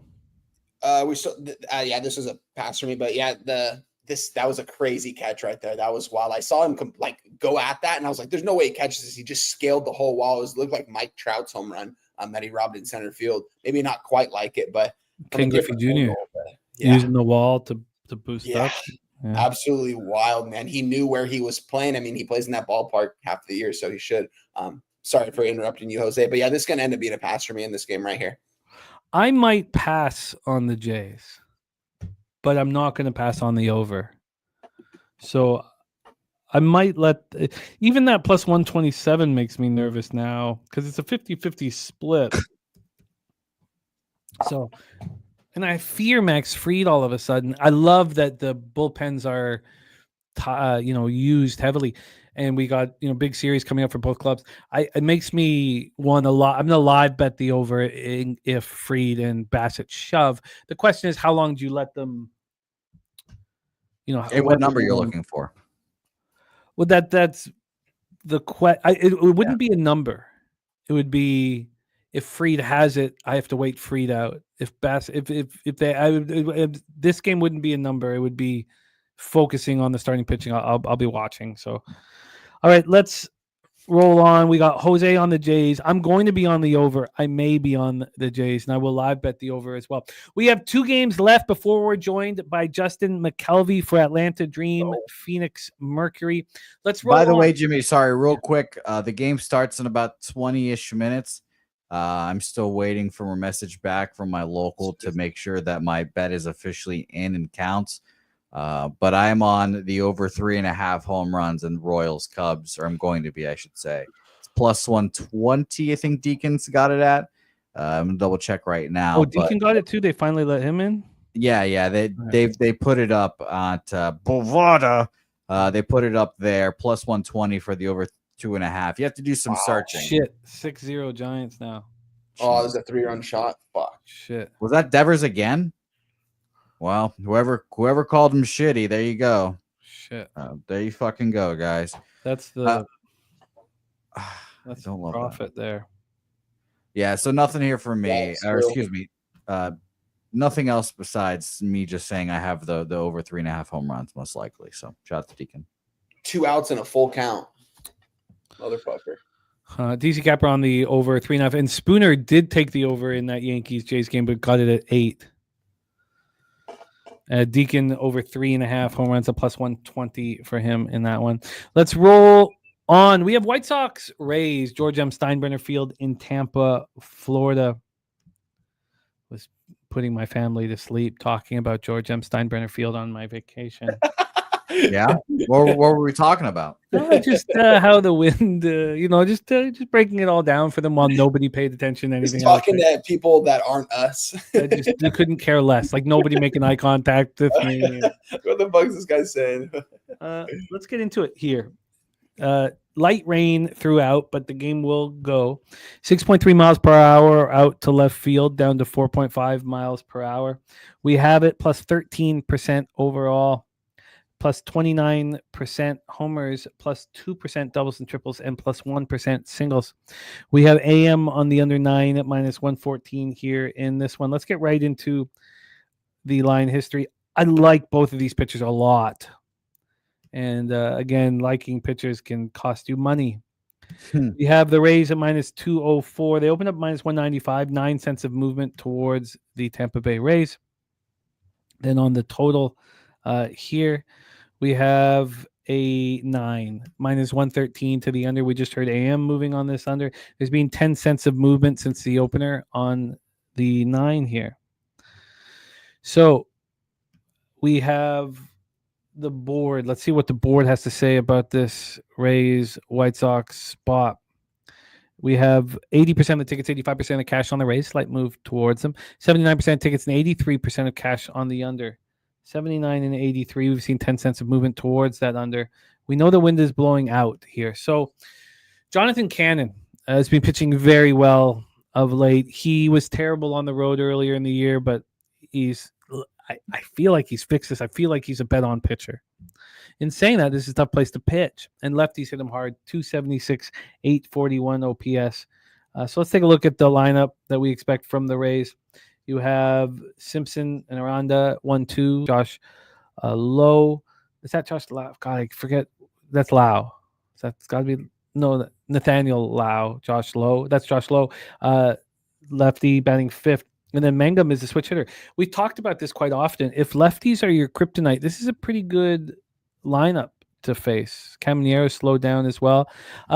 Justin McKelvey, kind of know what it's like down there at this time of year. When I was younger, I could only vacation or fly down to Miami during storm season. So this is when it's cheapest. When we had our Miami Summit of Champions, it was right in the heart of storm season. It might rain for a tiny bit. It might come in and out. It's nothing to worry about. This game will go. So we have Jonathan Cannon, who I think should pitch well here. Again, the park is an issue. Going up against Taj Bradley. He's coming off a great start at home versus the Orioles. He's got consecutive home starts. He's starting to pitch very well. His splits are very strong. The White Sox, second worst in the league versus righties. Padres, the worst over the last 30 days. White Sox, 223, 658 OPS, while the Rays are 266, 738. White Sox bullpen is top 3 in Major League Baseball over the last 30 days, and the Rays bullpen's been terrible. Take it away here for us. Wine Time Sports, White Sox, Rays.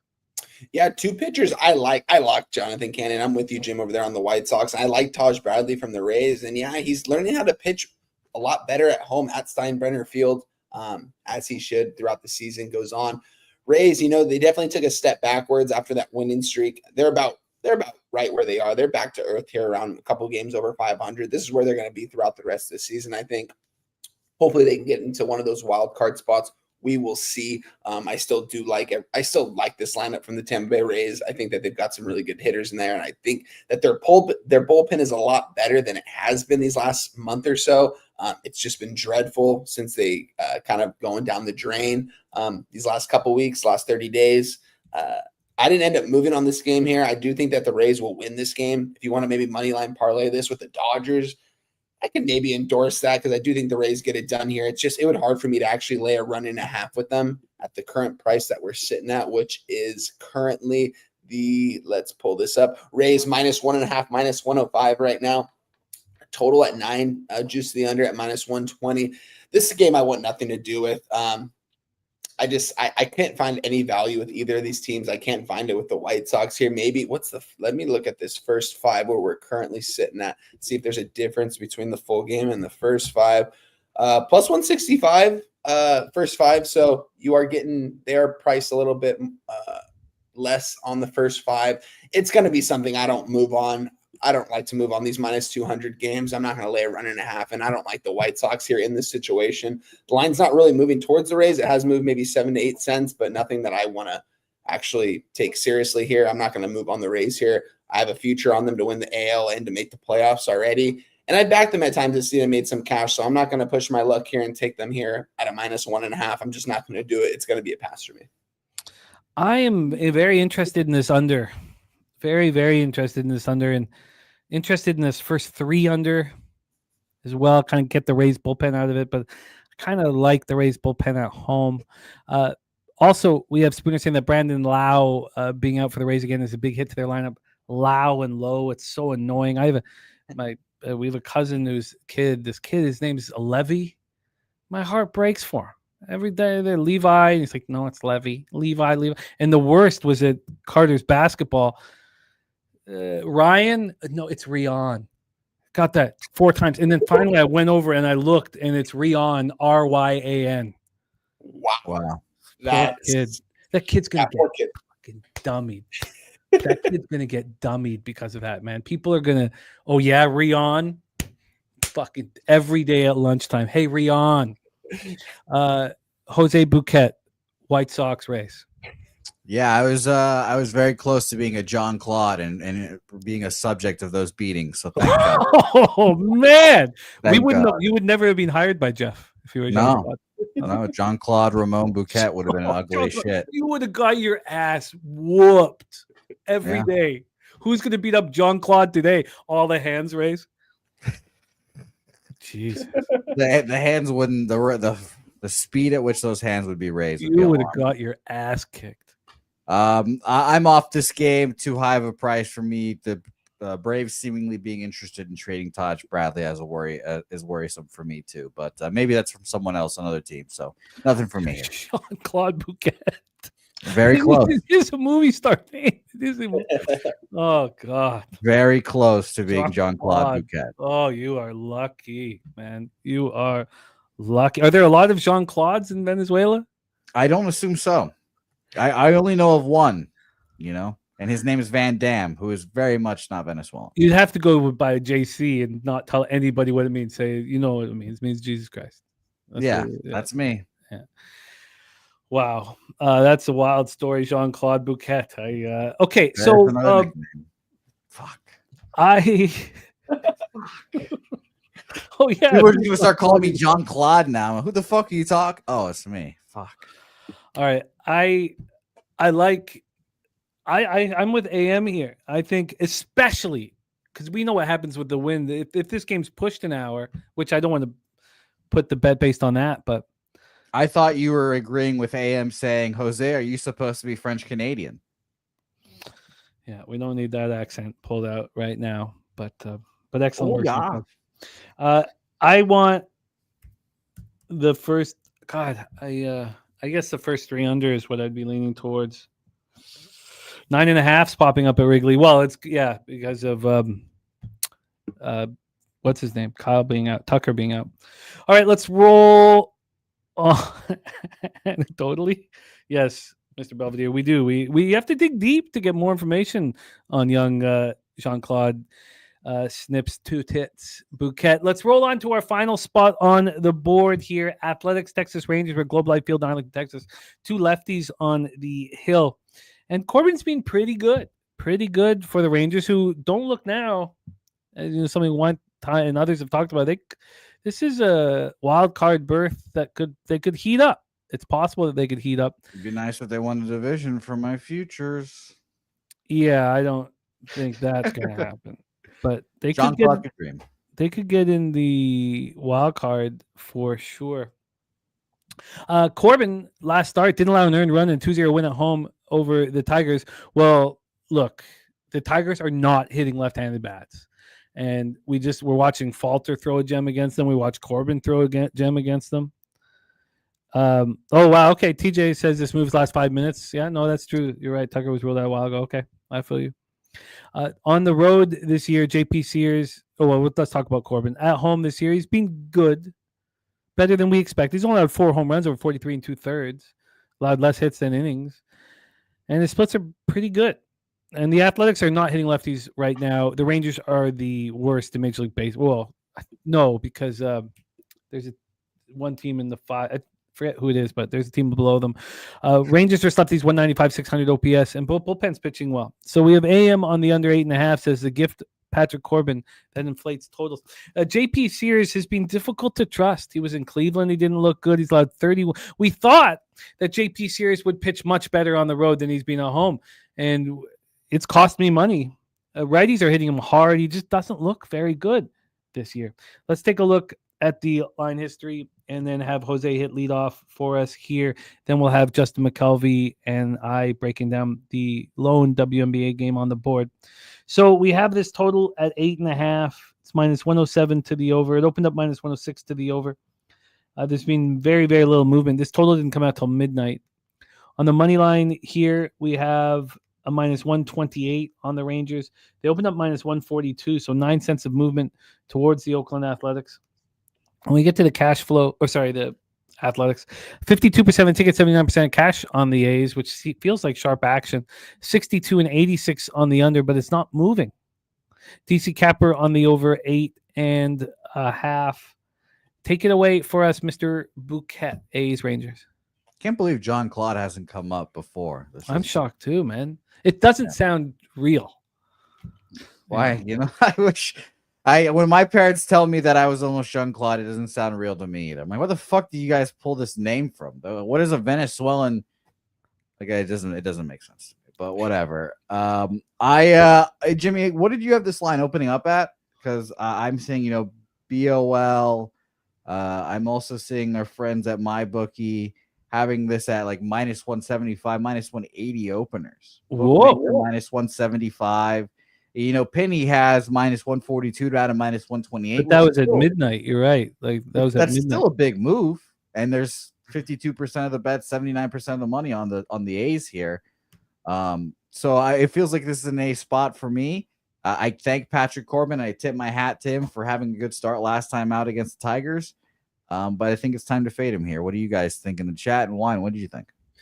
Yeah, looking at this game, we're seeing a lot of movement towards the Athletics here in this spot.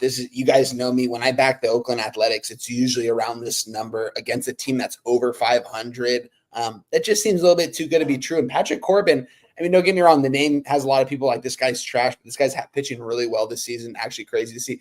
Washington Nationals turn a double play right there. Let's go. It's going to be 4-0 here.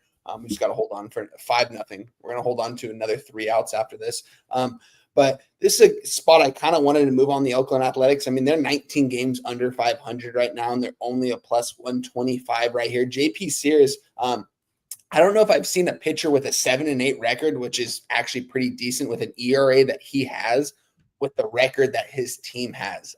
It's absolutely wild. This team loves to hit for him when he's out there on the mound. It's very clear because his numbers are absolutely awful, but yet this guy's has a 7-8 record. Kind of crazy to think about here. I think the Athletics are going to show up here in this game. You guys know me when I back the Athletics, it's around these prices, weird prices where it's like, why are they priced at this? I'm going to take the Oakland Athletics at a plus 125. I'm going to go ahead and add it right now. It all correlates for me. I think I backed JP Sears this year and he's made me some cash. I know his numbers don't look good, but again, the Athletics seem to hit for him in the situations that I have taken him in around this price of a number. I'm going to go ahead and play it right now. I'm going to tweet it out. We still have a lot of time, but I'm going to do it all right now. Oakland Athletics plus 125 on the money line. I think they take care of business here tonight. I do too. What do you think about this total? It's tough. It's an 8.5 here. Shout out to my guy, Troy Torrance. Over the break, I asked him, to do some research for me in these totals that I've talked to you about, Jimmy, when I've came on here, and I hadn't done the research myself, but when they're not playing in Oakland, but just for an example, when they're playing in Sacramento, the total opens up from a 10 to a 10.5, and it moves towards the over. The Oakland Athletics have a horrible ROI sidewise, but the over just continuously hits at a crazy rate. I wish I had the text pulled up that he showed me here, but shout out to that. But looking at this total here at an 8.5, it did open up at an 8 though, and it's at an 8.5. It makes me think that both these teams are going to hit today, that both these pitchers are vulnerable. Despite Patrick Corbin pitching well this season, I think these are one of the games, where the Athletics score early and often here, where they get a couple guys on base and a guy like Rooker comes up and hits a bomb and gives them a 2-3-0 lead early in this game. That's what I'm kind of counting on in this spot here. One of my books is giving me Athletics plus 110, which is absolutely wild. It's another book. Like I said, this is when they give me the dog prices. They're a lot worse, but when I take a favorite on this site, I get a better of a favorite price. The Rangers minus 133 there. And on this book, they're minus 135, but the Athletics are plus 125. I'm going to tweet out the plus 125 with the Athletics. I think JP Sears at least gives us 5 or 6 innings, but I really expect the bats to show up today. We're seeing a 3.5 total juice to the over at minus 135. I do think runs will be scored in this game, considering that it moved to half run. And who knows, maybe this gets to an over 8.5 minus 120 before first pitch. Which will make me like the over even more. But I'm going to go ahead and stay away from the total and the team total in this and just go with the Oakland Athletics and expect them to get a win here against the Texas Rangers. Yeah, the Rangers have been playing a lot better baseball lately. Their hitting's finally starting to get it together. Seems like the guys, the Semien, Seager, Garcia, those kind of guys are hitting a lot better than where they started off from this season. They're playing a lot better baseball, but this is an Oakland Athletics spot. So I'm going to move on them plus 125. I'm going to tweet it out right now. I'm still interested. Yes. Marlins, get out of it. There we go. Whew. That was a rise at bat with runners on first and second and not comfortable. I guess I got to stay off of the under, I guess. I mean, this opened up where we used to play poker at 9:44 p.m. at 8, and it quickly went to 8.5. I guess the only thing to do is to back the A's and not the total. I'm going to take another look at the total, though, kind of see what happens in the end of it. Guys, don't look now. The Royals are up 2-0, and the Cubs are only a plus 126 on the money line right now. I think the Cubs are going to get even with them in the first. I think there's going to be a lot of runs scored in this ball game, guys. I know the total went down, but if anyone's looking at if anyone didn't move on the Cubs and you're looking to move on them, I'm going to move. Just went off the board at plus 125. I'm going to refresh. Once it's available for me, I'm moving on the Chicago. I'm watching the game, and I'm just waiting to see what Colin Ray does to hopefully get out of this inning, and then I'm going to move on the Cubs. The total just went off. It just went off the board. Let me see if it's back. 3-2-1 out with Caglione, and he flies out to center field, so 2 outs. So you'll probably see it plus 105 now. They were just a plus 125. I'm going to move on the plus 105 right now before it goes off the board. Nothing official, you guys. Obviously, I don't make live plays official, but I am moving on the Chicago Cubs plus 104. I just moved on it. We're in big trouble in the Giants Braves game. I am moving on that live line as well. It just moved to minus 105, so I hope you got it in. Yeah, it's in. Plus 104 for me. Yeah, sorry. No worries. That's great. All right. Let's review all action here in Major League Baseball. Damn, that's just so annoying. Jimmy, would you consider moving on if the Royals score another run, which they don't? They get out of the first inning. If it goes 3-0, you gonna bet Cubs plus 2.5. The plus 2.5 will probably be around minus 150, minus 140, depending on at what point you get it in. I'll be watching. I'll be looking closely. At it. I really want to cash this under though in Atlanta. They're bringing in a new bullpen piece, but they have runners on the corners with 1 out, 7-0. We have the under 8.5. It's the over 9.5 is juiced to minus 150. So we're gonna have to get quite lucky here. Wouldn't mind if the Marlins could get us another run, but then I want one time to cash this under. We need to get that Reds Nats under. So worst case, well, that's not worst case scenario. Let's not talk about worst case scenario. Let's review all action here in Major League Baseball. So I moved on 4 bets on the first 3 games. Nats first 5 lost. Cincinnati, Washington under 8.5 is in action. Marlins plus 125 is in action, and then the San Francisco Atlanta under 8.5 is in action. Then I added the Cubs minus 122. Obviously not looking good early, and the Diamondbacks first 5 at minus 140. I'm still interested in the under or a first 3 under in that Diamondbacks game. So I'm going to need to study that a little more. I'm going to study the under 11. It pops off in 43 minutes in the Cardinals Rockies, but I don't think I want to get there. I'm not sure. Maybe I'll just leave that alone and just trust Fought here. I don't want to put too much into it. Then there's not a lot. There is actually late action. So I'm going to be on the over in Orioles Guardians. These have not been bet yet. I'm interested in joining Wine Time on the Red Sox. I'm going to be on the over in the Yankees Blue Jays, and I might be on the Jays. I'm interested in the first 3 under in White Sox Tampa, and I'm interested in joining Wine Time on the Athletics money line as well, and I might be on the under. I'll study that once this is all done here. Cash the under 8.5 in the Washington Nationals Cincinnati Reds game. It's helpful. Wine Time, my friend, please review your action. Yeah, guys, we gave out this is one of my most loaded days of the year, not just on the show, but in general. We've got a lot of plays going. We found a lot of value on the card, and hopefully we can capitalize. The first 2 plays I gave out. Get it. Fucking idiot. Sorry. No, you're good. What? Picture it.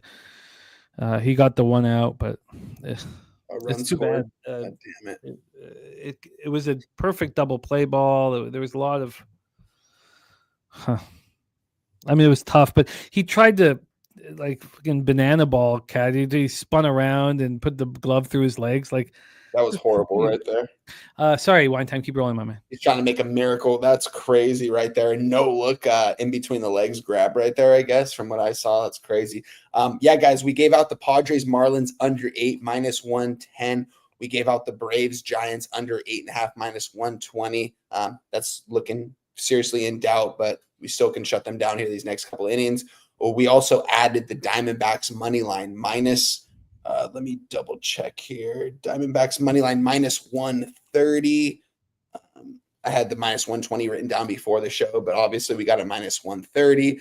So Diamondbacks money line minus 130. We got a Pirates money line at plus 120. We are on the Angels team total over 3.5 minus 130. Nationals Reds under 8.5 minus 115. We just cashed that. And then we also gave out the Athletics money line plus 125 along with the Boston Red Sox money line plus 125. Some nice plus money there to finish off the night. Love the card here for today, guys. We still have a couple innings left in some of these games, so nothing's set in stone. Don't count the cash yet. But man, that was a fun time capping the card with you, Jim. Always appreciate you having me on. So it was a blast, man. Spectacular work, Wine Time, my friend. I pop Wine Time's X handle in the chat. Please support Wine Time. Also co-stars alongside Morgan Spooner in walk-off wagers, which, oh no, that's it. Over. 9-0. Huh. That sucks. So it's a break even. I'll be up like a tiny, like a few pennies if the Marlins hold on. That's too bad. And congratulations to those of you guys that trusted Verlander in the spot. Wine Time, spectacular work. Keep up the great work, my friend. What a performance Wine Time has delivered here. Fresh off 60% in the regular season in college football here on our show. He's hitting at 54.4% over 193 bets given out on the show, plus 16.77 units, ROI plus 8.69%, and average line plus 100. Just spectacular work, leading by example, my friend. Thank you for all that you do for us. Any last words for the Cappers supporting the show? Yeah, Jim, always a good time doing the show with you and my guy, Jose Bouquet.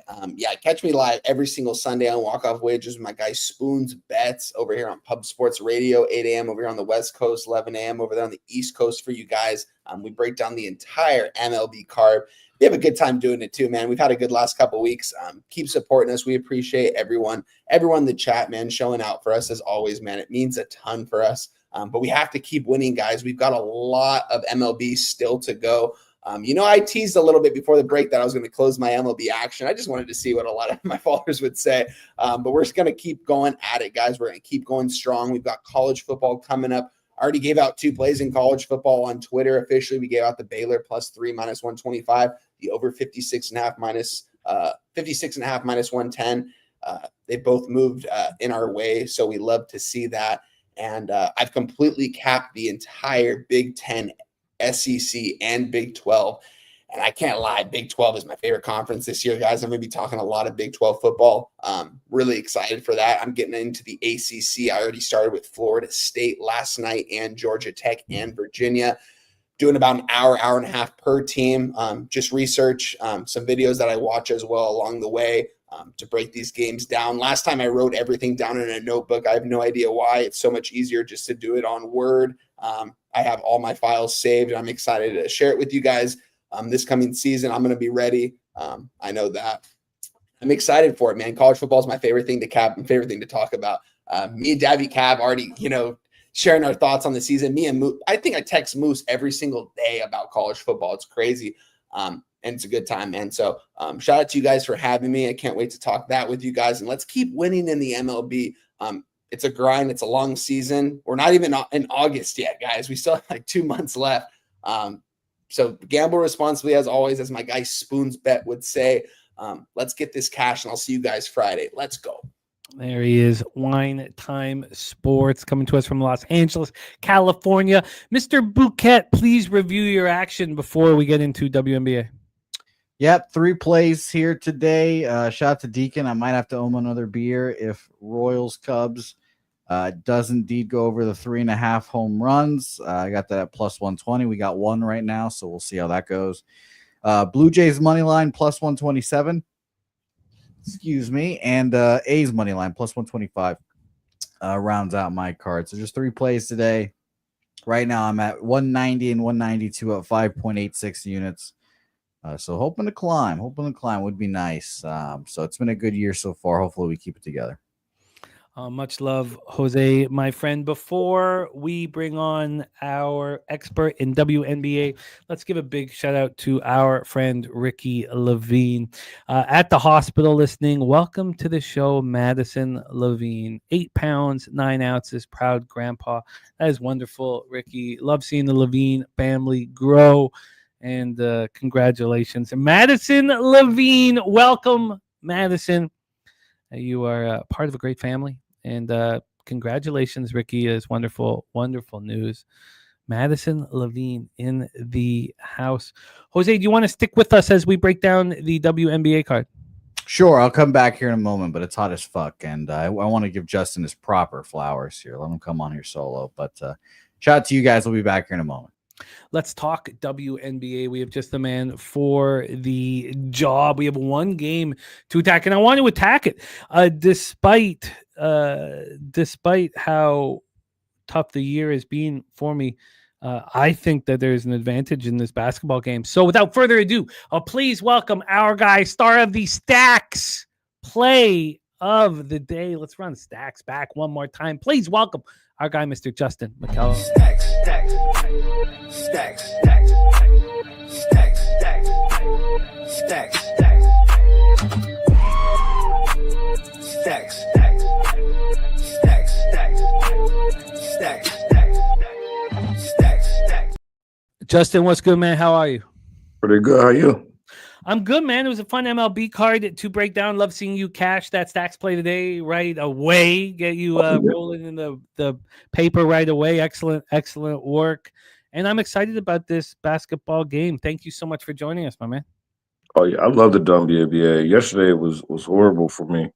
Well, as far as my wallet, but as far as free plays, it was amazing. Go figure.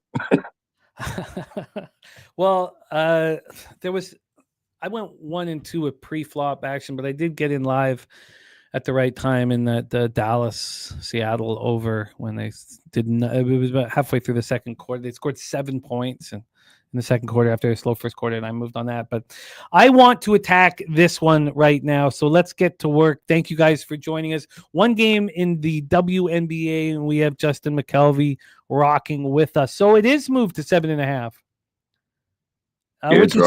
Which is what I thought it would do. I could have got the 8. The 8 was looking at me. This did open up at 7. It opened up at 6.5 at the books that came out first. And it went up to 8. And now we're at 7.5. Surprisingly, though, this offshore that's pretty sharp never moved it to 8. But 365 did. Wouldn't mind just seeing where we're at right now here. I doubt there's an 8 here. There's not. So we have a half-point move back. I disagree with this move towards the Mercury, and I want to take advantage of it. And I also am interested in the first quarter backing the Dream as well. Mr. Belvedere with his action. Thank you for sharing that with us. I love knowing what you're on. Jerry Davis on the over 161, and we have AM on the under 163. Let me just get Mr. Belvedere's full card. Let's get that locked in. Thank you for the kind words, Deacon, as always. Yeah, just a huge confidence builder. Anytime I get your notes on anything. So much love to Deacon Mike. So we have Jerry on the over. We have AM on the under. Let's take a look at what's going on with this total here. So let me just move back to full game. From a total scenario, we have a 164. It is juiced to the under. This opened up at 161.5 and it dropped. This was a 159.5. 7:45 this morning. Now we're up to 164. So legit move towards the over. Taking a look at the board, we have 50% of the tickets on Phoenix and 59% of the cash. That's changed quite drastically. Money coming in on Atlanta. 52% of tickets on the over and 68% cash on the over. When I was younger, I put too much emphasis on back-to-backs. And as of the last while, and not very long, maybe 18 months or 2 years, I started really backing teams in back-to-backs. Now, I always did an NBA in the first quarter, but I started doing it on the full game. David Redling on Phoenix -7. Nasty Nate on Mercury first half. So we have the Dream 13-9, 5-6 on the road at the Mercury, 15-7, 9-3 at home. Mercury are, welcoming back tonight Brittany Griner. She was played 11 years with Phoenix, and it's interesting and exciting, I guess, for her. We also have Dewana Bonner back on the Phoenix Mercury. The Dream are on the second half of back-to-back after losing in ugly fashion last night, 87-72 at Las Vegas, without the services of Ryan Howard. Alicia Gray went for 24 points and 8 boards. Her rebounds always skyrocket when Ryan Howard's out of the lineup. Jordan Canada went for 12 points. It wasn't good enough. She was 4 for 13 from the field. So with Ryan Howard with the knee injury, she's not coming back. She's going to miss at least 4 more games. And the Dream shot 38.5% from the field. Nice job, Wine Time. Nice job, Wine Time. And Swiggy saying Gray only expected for 18 tonight. Mercury had their 3-game winning streak snapped, a 79-66 loss at Minnesota in their final game before the All-Star break. So we have a pretty close to full Mercury team. Monique McConney is out with a concussion, but Sabali's in, Kalia Cooper's in. They both returned to practice on Monday, and Dewana Bonner's in. Now, yes, you have a whole bunch of mouths to feed, but this is a first game back from the All-Star break. You have 2 stars coming back from injury. You have Dewana Bonner wanting action. I think this is a lot for the Mercury to handle, and you have a Dream team that's angry and was embarrassed. I want them first quarter. I want them full game. I'd like this half-point move back. I probably would have moved at 8, but I was curious to see where it would go. Ronnie Lofton on the Dream first half. I want the Dream. I want them first quarter and full game, unless our guy Justin Mcelvy can talk me off of it. Take it away. Dream Mercury in Phoenix, Arizona. No, I'm not going to talk you off of it. I'm actually going to give you a little bit more confidence. The funny thing is, I did a video on this exact same game, which I now realize I don't like doing videos the day before, especially when the team's on back-to-back.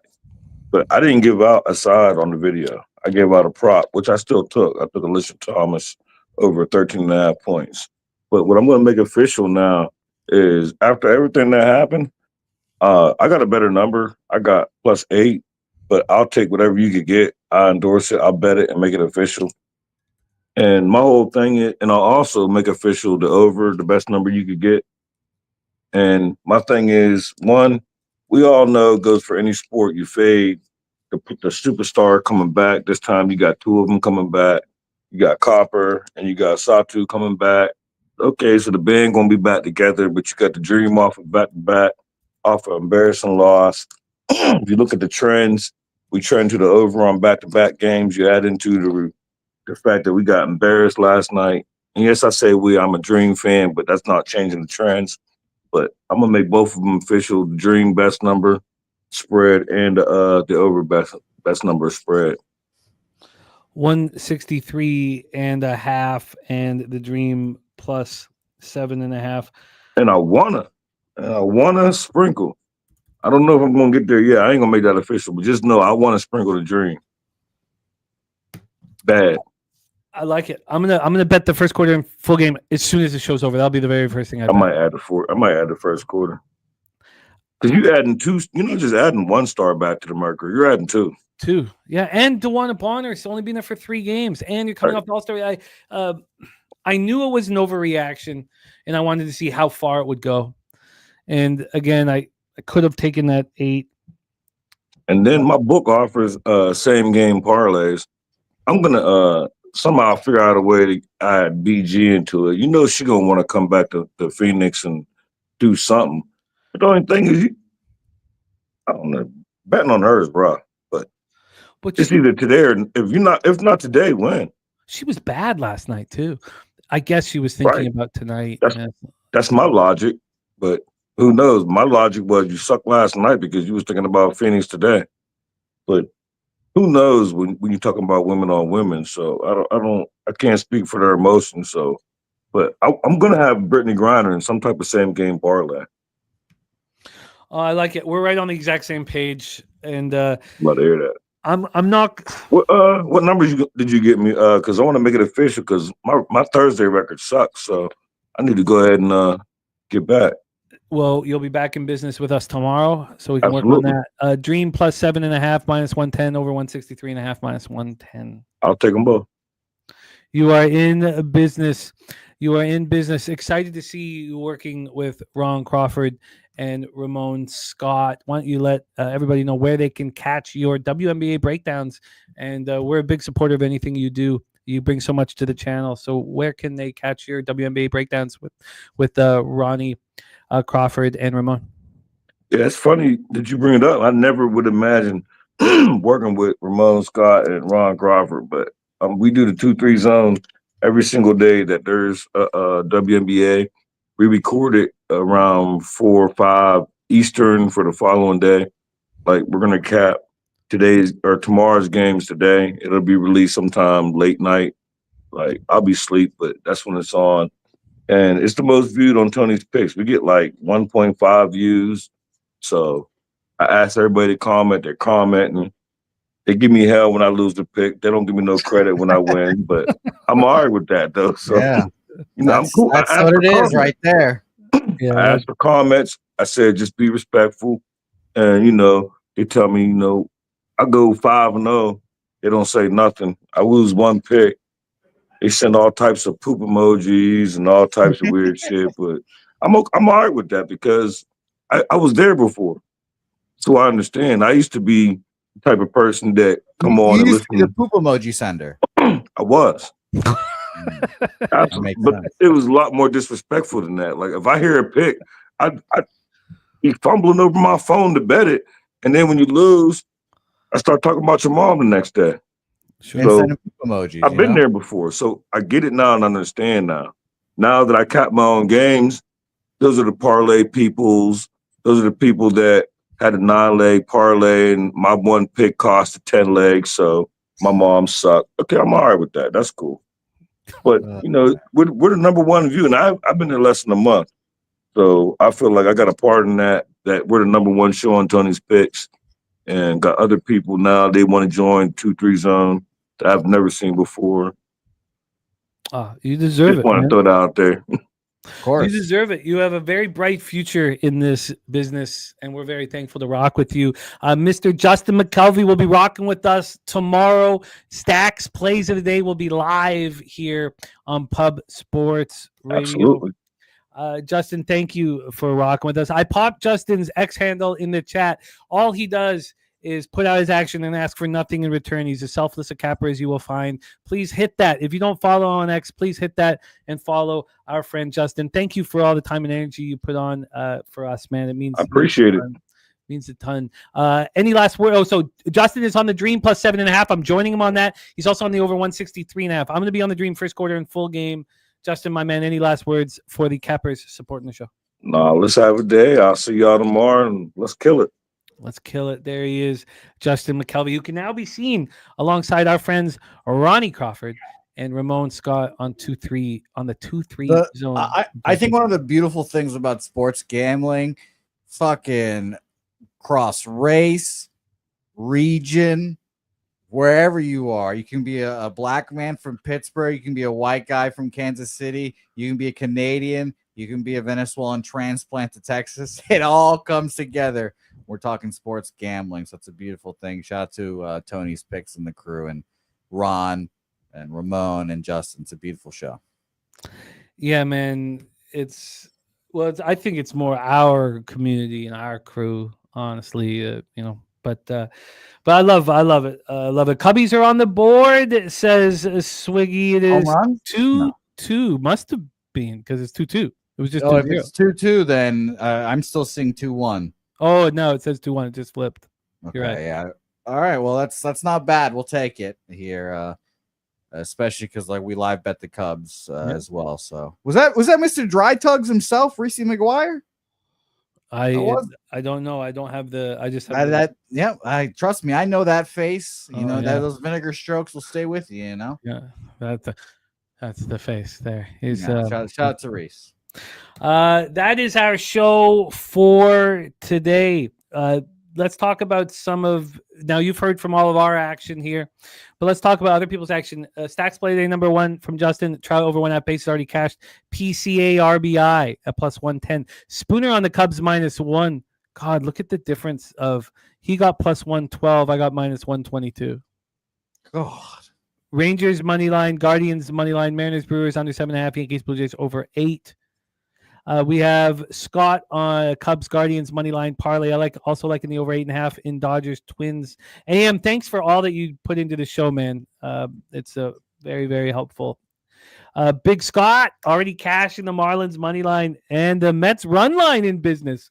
Could be a monster day waiting for Big Scott. Just Guardians and Rangers left. Taint play today is the Boston Red Sox. Daniel Caps, Cincy money line. He got that. He got San Diego money line under. Oh, but Atlanta money line. Damn it. Close. Joe Yurkovich on the pod. Oh, and that didn't come through, unfortunately, for our guy, Joe Yurkovich. That is some highlighted action. JR Swish, Braves. Oh, no, those two didn't come through. So he has Cubbies run line and Mets run line with the Brewers money line still to go. And I've got work to do and bets to put in. So I'm excited for CFL tomorrow with you. Yeah, no, I'm looking forward to get back in business in all regards. It's such a battle. It just completely consumes our lives, this stuff. Yes. We, Wine Time been saying we must win. We must win. We must win. We must succeed, and we must put in the work to give us the opportunity to succeed. That's what we do here. Thank you guys so much for rocking with us. Jerry Davis, Timmy Two Shoe, Big Daddy Boom, We Do AM, Deacon, Mike Black, Thor King. Thank you guys. Ronnie Lofton, Rue Boy. Rue Boy told us to put everything on the over in Colorado, St. Louis. Alec Dirks, thank you. My friend, Mr. Belvedere, thank you for all you do for us. Ronnie Lotto, I said, Rem Most in the house. Rem Most, thank you, my man. All of you guys. Ayo, D, DC, Capper, Old, E. Thank you, guys. Dougie Wise, Leroy, Flood, Red Beard, Scott. Thank you, guys. TJ, Gorky, my friend, thank you for all that you do for us. BJ, thank you, my man. All of you guys, truly thank you. The Nuke Worker, 2 general admission tickets for the King's Plate with seating in level 5 for $113 after taxes, and I'm going to sneak in and stand beside him for free. Jose. It's a very Jean-Claude Bouquet type thing to do, Nuke Worker. Oh, yeah. Yeah. No doubt about it. No doubt about it. Very interesting. By the way, I hadn't seen Nuke Worker in like a week because we haven't been, doing the show. And I was like, oh my God, what? I haven't seen Nuke Worker in a week. Is everything all right? I got worried about Nuke for a second there. Oh, Nuke's a man. He was just taking his wife on a trip to the Maritimes, man. Nuke Ware says my wife wanted to see. No, I get that. How was I wasn't here yesterday, so I didn't get to hear your Vancouver talk. How was Vancouver? Did you get to see our mutual friend Suze? Oh yeah, Susie. I hung out with a lot of hangout time with Suze. Hung out with our mutual friend Kiprios as well. Had a great day with Kip, man. How was our friend Kiprios? Oh, he's doing great, man. He's doing great. He's spinning at the Pacific Rim Fairmont, like one of the nicest hotels in all Vancouver. Does that mean he's a DJ? Yeah, and he was doing their brunch, and I went in. He took care of the brunch for me. It was you walk in, they give you a glass of champagne. It was like it was very, very. And then we went right to the racetrack. Actually, it was as intoxicated as I could possibly be, as I get. The most intoxicated that I get was that night. Played some NHL 94. Just who'd you use? I started with the Quebec Nordiques. Sundin, Sakic. Sure. It's a wonderful, wonderful game. So my guy Bill Ransford and Pete Klima were running the league. Yes, but you only in NHL 94. For those of you who remember playing, you only use the one line, right? There's no line changes. 10 minutes, one line. You don't switch off ever. So you pick your best 5. It's beautiful. It's beautiful. Nuke Worker says, can't wait to meet Mike Richards. Yes. Raw Mike Richards will be joining us at our big event. And now Johnny Yim's going to be joining us too. So I'm going to. Yes, this event's going up. I saw TJ's going, like the whole crew. It's going to be fun. I can't wait. It's going to be great. Also, we're also in like the nicest part of the entire track, which is, when I was younger, I used to stay at the shittiest hotel. I wouldn't take care of myself. And now that you're getting older, why shouldn't we be in the most beautiful part of the entire track, why with being served and on the finish line, and why, what we should put ourselves in the most advantageous situations in life, so it's going to be wonderful. New Corker Jose can't come this year, but next year. It looks like. Things are happening, New Corker over here. Thank you guys so much. But yeah, it was great. Went to the horse track and went home. Went to Jerome's and smelled the stank. And it was Jerome's. Jerome's is the bar, the off track inside Hastings. There's no off track in all of Vancouver, so I went to Jerome's every day, for years and years and years and years and years. It was magic. It was. I thought it sounded like a good steak place, and every time you said Jerome's, I just started smelling steak. Maybe I'm having a stroke. I know you love your flank, man. We know that. We know you love your flank. No, that's true. Nothing like that, man. Nothing like it's nasty. It sucks in Jerome's, but it was great. It was great to be back in Vancouver. The whole family came, right? Yeah, man. We're all there. So was that Carter's first time there in the Big V? Yes, it was. It was Carter's first time, and he got to meet some family members and stuff like that. And it was great. Touching some Vancouver soil. Look at that. Yeah. The power of Quinn Hughes is coming to him. No, to me, it wasn't Facette. Who was the goalie for the great thing about 94? Remember, you control the goalie, and God, it's magic. I mean, so 94 NHL 94 will make an appearance at Pubapalooza 5. Oh, you think you're like that in that game too? No, I've lost. I've got to practice. Do you know who the Bruins line is off the top of your head? Oh, they were nasty. They were so good. It was Oates, Neely. They were Ray Bork on deep. They destroyed me. That was the one game I got embarrassed. Was the Bruins took me. I was the Sabres in that game. Howard, Chuck, LaFontaine, Mogilny, and I got destroyed. Lynn's throwing Oates, Neely, and Janney. Oh yeah, they were. Boston destroyed me. Me. Good to know. Yeah. Good to know. Yeah, no, I'm gonna work on it. I got beaten. They have NHL 94 tournaments at Kiprios' spot. God. 12 large tournaments there, and so I got to practice. I got lots. I have a history of losing video game tournaments when the big moments come. I lost a video game tournament here at UTSA. I came in second. I want to kill myself every day thinking about it. We weren't on my system though, and we played the demo because UTSA is cheap. So whatever. What was the game? FIFA soccer. Yeah, oh, wow. I was using one team the whole game. I get to the championship where we play Xbox versus PlayStation. I lose the coin flip, so we're playing on the gay station. And then the PlayStation doesn't even have the full teams or the full rosters. So I had to switch teams and I got fucked. But I trust me, I don't think about it once a week. Was there money on the line? Oh, no. I just wanted my name on the wall forever and a shirt. Sure. But trust me, I don't think about it once a week, and I don't get angry irrationally every once in a while about it. Yeah. International online tournaments too. Wow. NHL94.com. Oh, Swiggy, I've got a lot of work to do, a lot of practice. I've lost it. I'm gonna work on it. This is filled up Jimmy's schedule for the next. I thought it would be ice hockey. I thought we were going skinny guy, medium sized guy, fat guy. I thought we were doing that, but it's not. It's NHL 94, and I will practice. I will practice, man. I will practice. Yes, Deacon, always available for you, my friend. I have told her all about you ad nauseum. I can't stop talking about Deacon. So she's very, very excited to meet you. Very, very excited to meet you. That's beautiful. Jose, thank you. I love being back in action. We have races tomorrow and Friday for $50. Jose, my friend, can you please bless our action and lead us, leche us into the future? Yeah, it's going to be a fun week of betting baseball this week. I can't wait.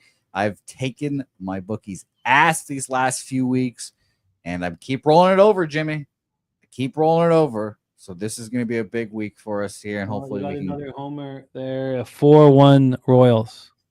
Okay, that's fine. But it was a home run, so we'll take that. Now the plus 2.5 is available. Oh, there you go. Are you considering it now? Of course it was my boy Salvi. By the way, Jimmy, every time I just hear Eugenio Suarez's name, I just think of the big cat, Galarraga, in my big brain. My proudest achievement. You got day. there. We got there. But appreciate all you guys. Let's get out of here and let's Leche. Elos motherfucking bookmakers. Let's go.